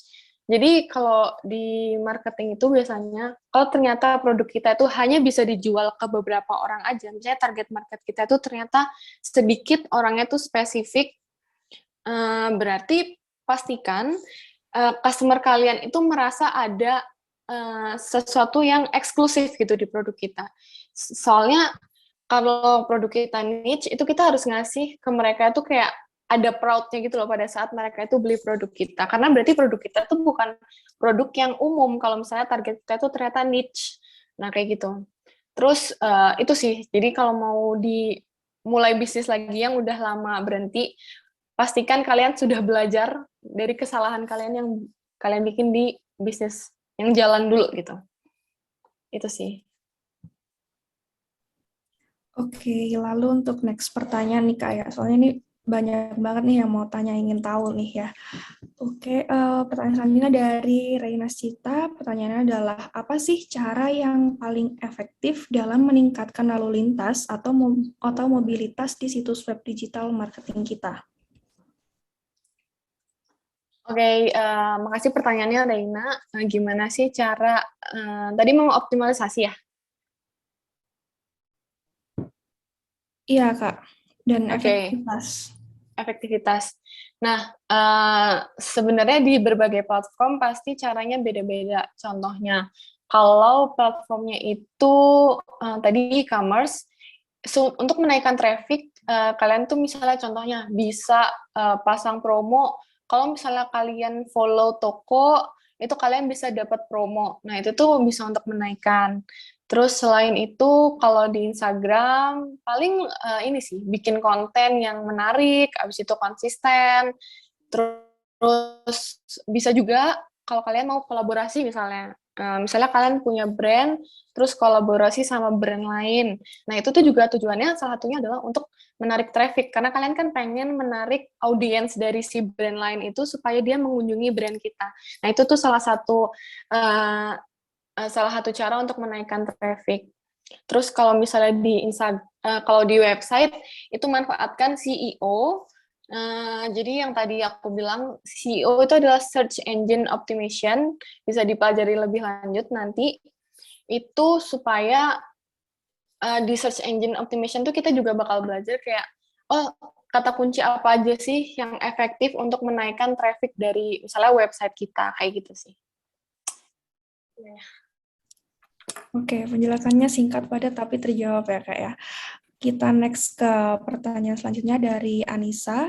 Pertanyaannya yaitu, apakah ada jangka waktu ideal untuk melakukan inovasi atau pembaharuan produk yang kita jual?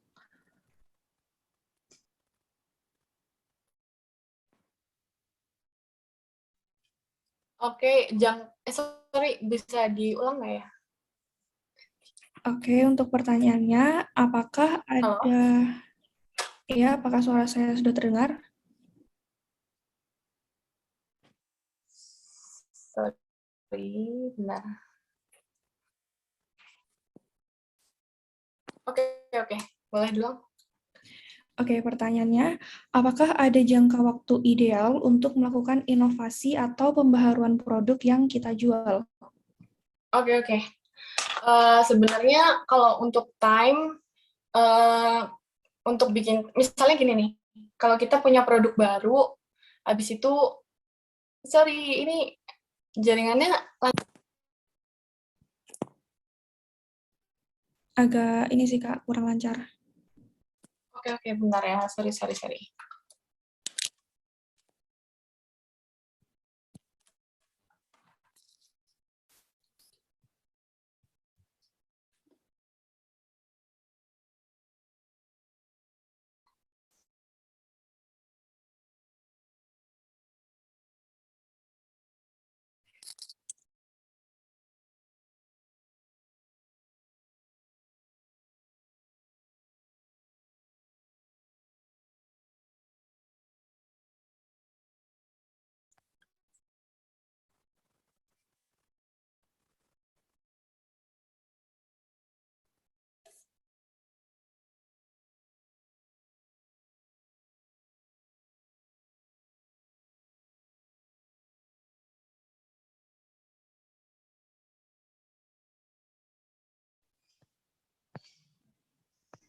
Untuk yang bertanya, mungkin bisa ditahan dulu karena sepertinya Kak Zarin ada problem dengan koneksinya.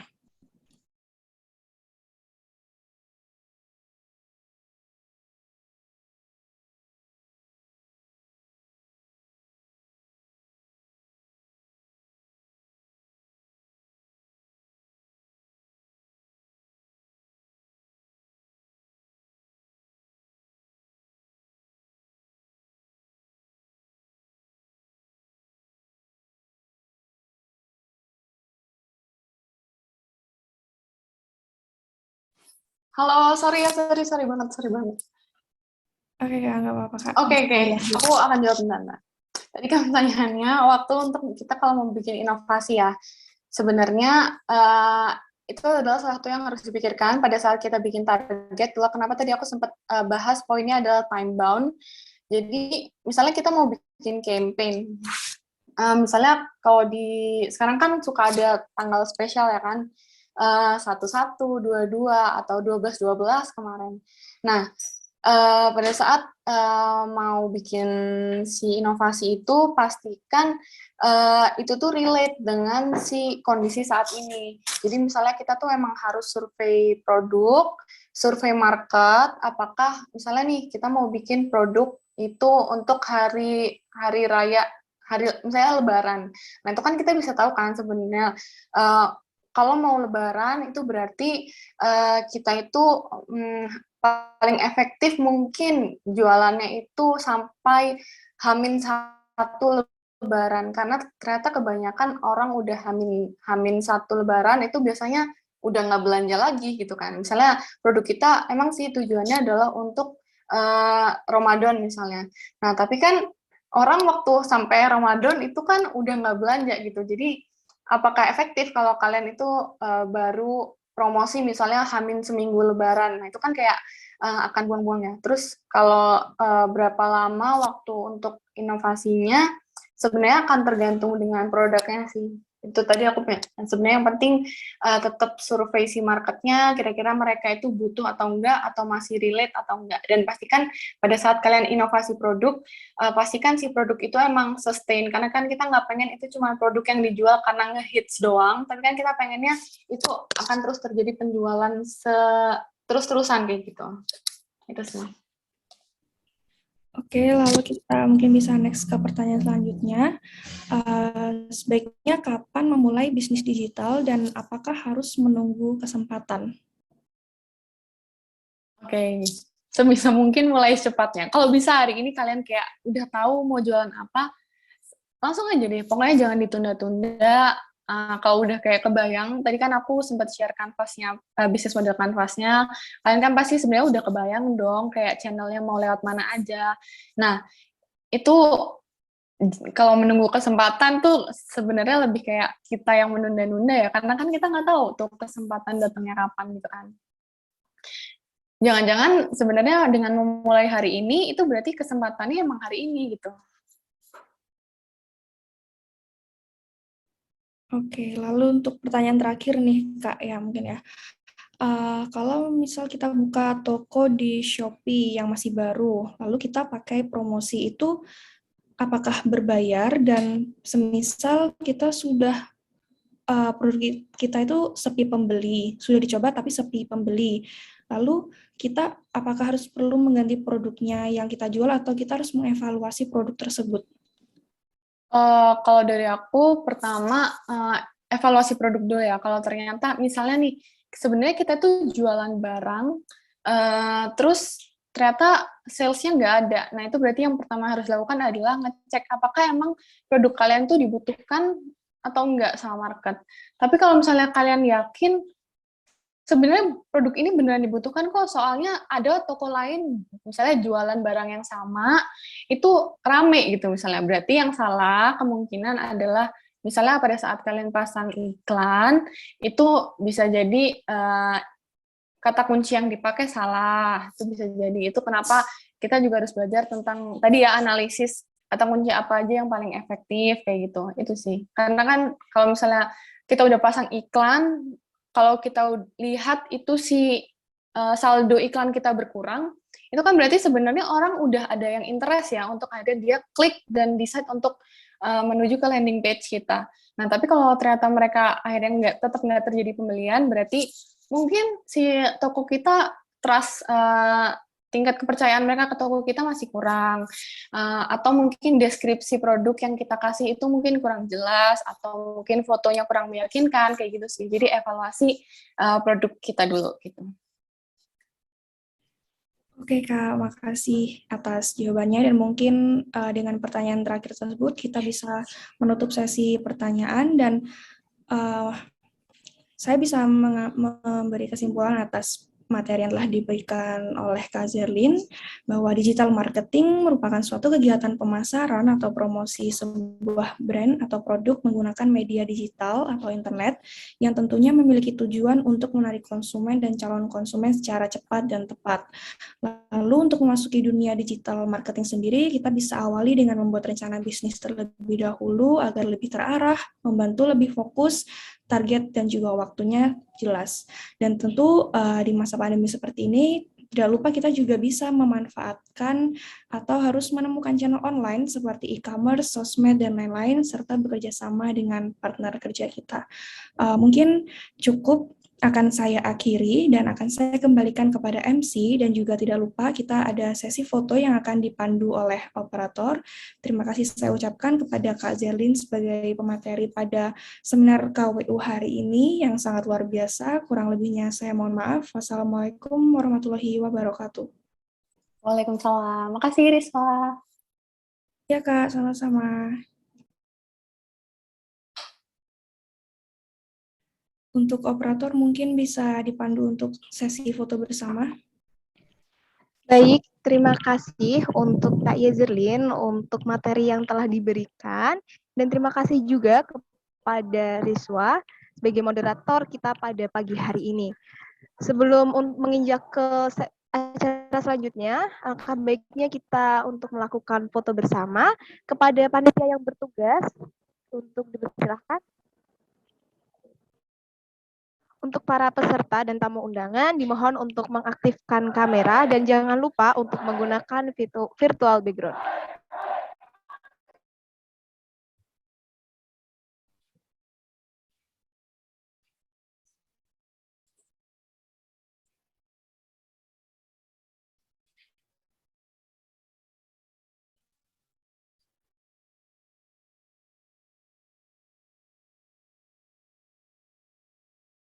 Oke, mari kita mulai foto bersamanya ya, Kak.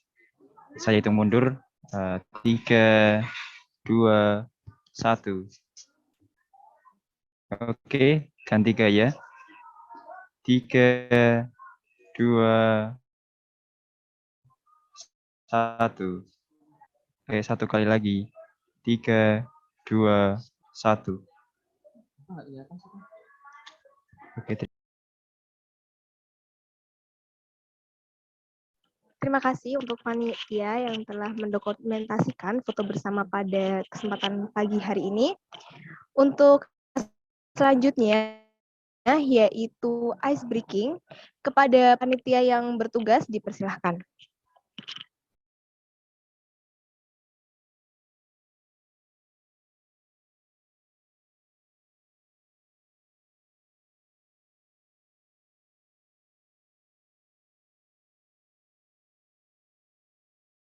Baik, untuk teman-teman dan seluruh tamu undangan bisa menginput game pin yang sudah tertera di layar.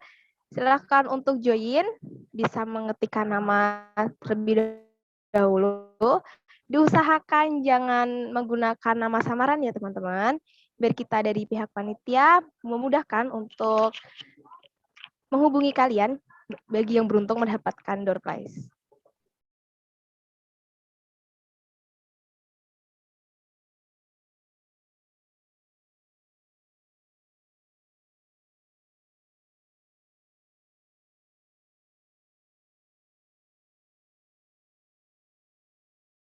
Bagi teman-teman yang belum join, yuk join yuk. Masih baru 5 orang.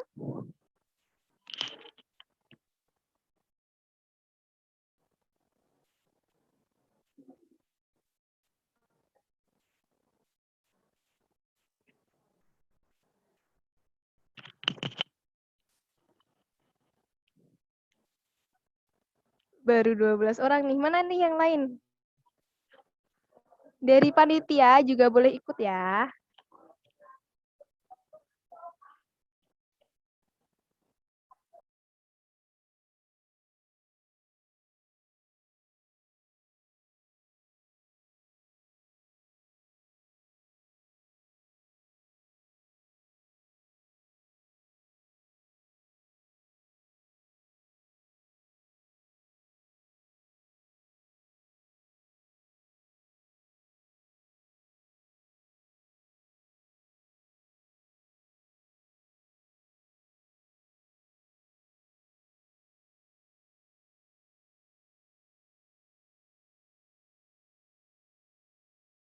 Yuk yang belum join.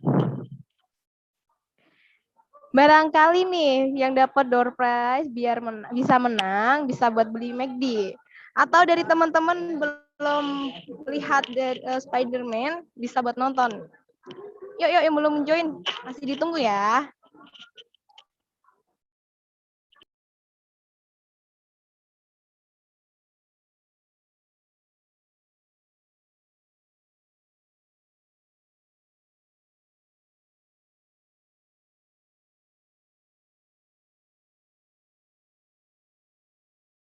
Kita tunggu 3 menit lagi buat seluruh peserta bisa join di game ini.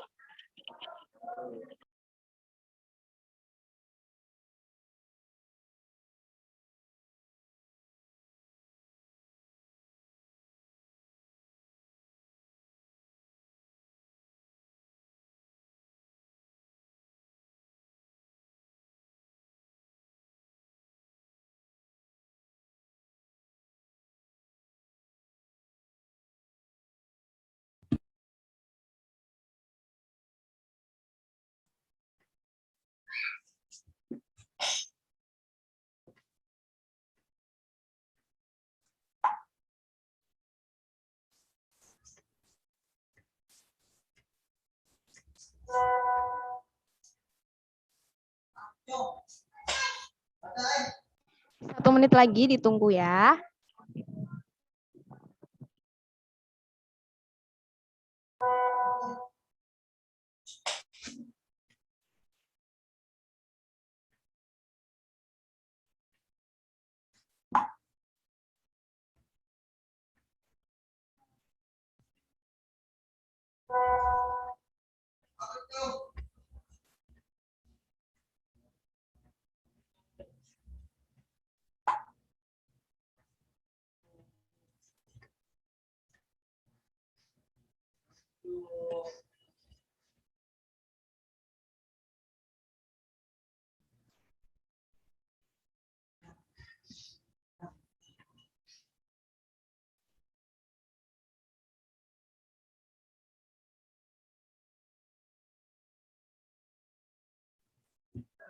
Mungkin bisa dimulai aja. Kita mulai ya teman-teman. Oke, soal pertama. Siapa cepat dia dapat McD.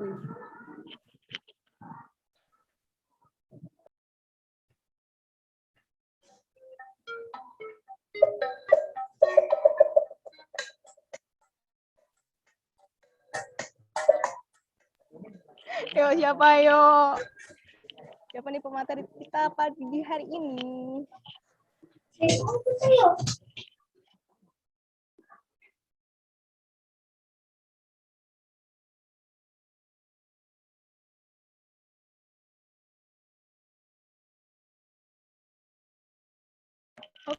Okay, next question.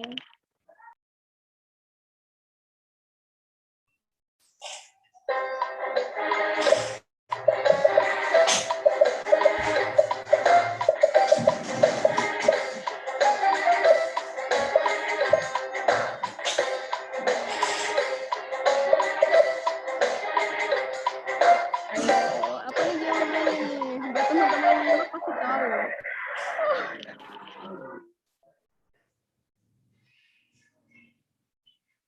Oke, next.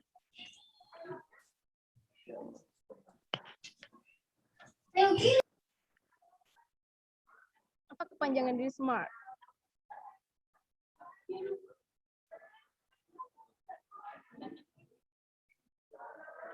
Apa nih kepanjangan dari smart? Ini yang buat materi paham banget nih pasti.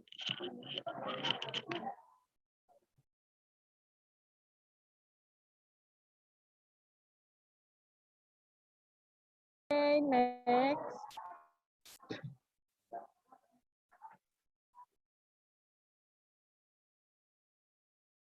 Tokopedia merupakan salah satu apa nih? Channel apa nih? Yuk, cepet.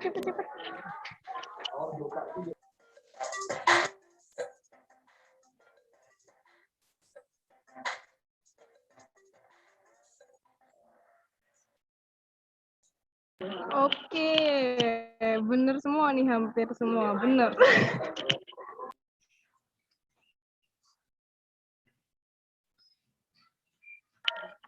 Tema dari seminar kewirausahaan, apa nih?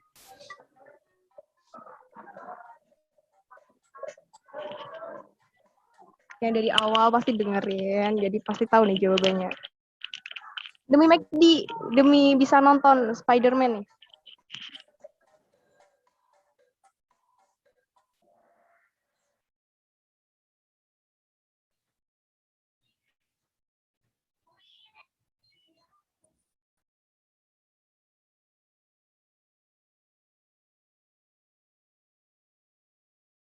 Okay, next question.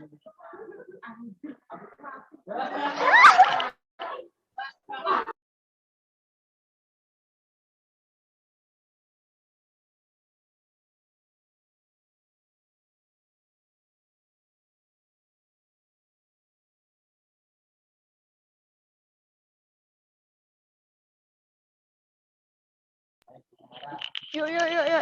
Pertanyaan ke-7.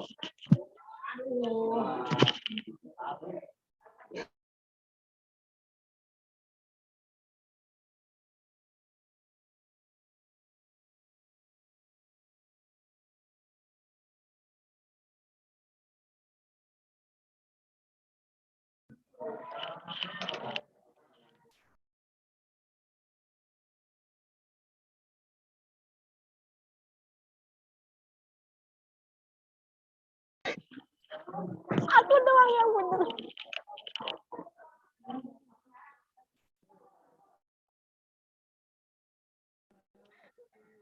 Oke, next question. Ke pertanyaan ke-8.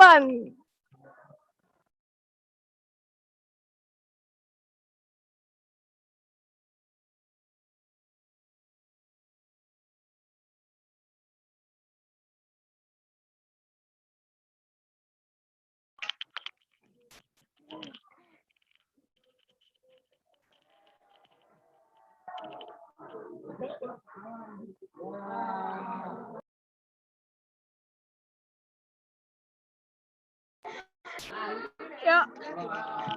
Yuk, pertanyaan ke-9 nih. Nggak ada unsur orang dalam ya, teman-teman.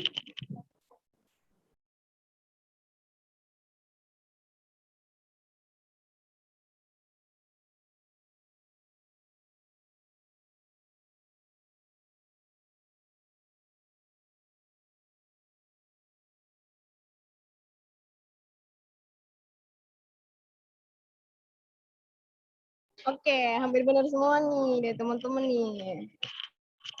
Oke, last question. Pertanyaan ke-10.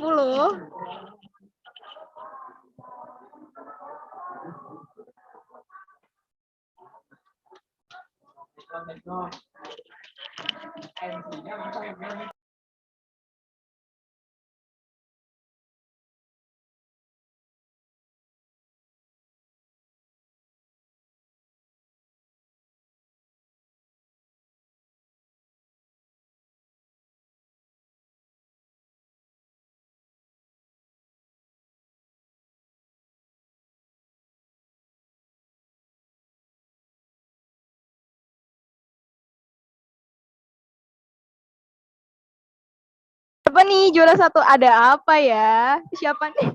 Juara 2 Menara. Juara 1. Aku harus bukan aku sih.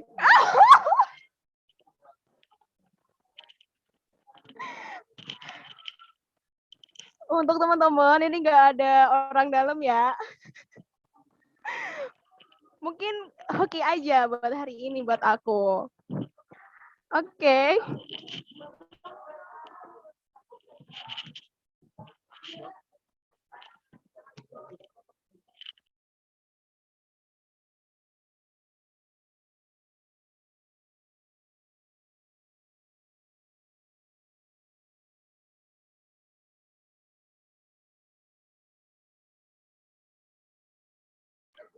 Baik, teman-teman dan seluruh tamu undangan, kami ingatkan kembali untuk mengisi link presensi yang sudah tertera di kolom chat. Sekali lagi, kami ingatkan kepada para teman-teman dan seluruh tamu undangan untuk mengisi link presensi di kolom chat.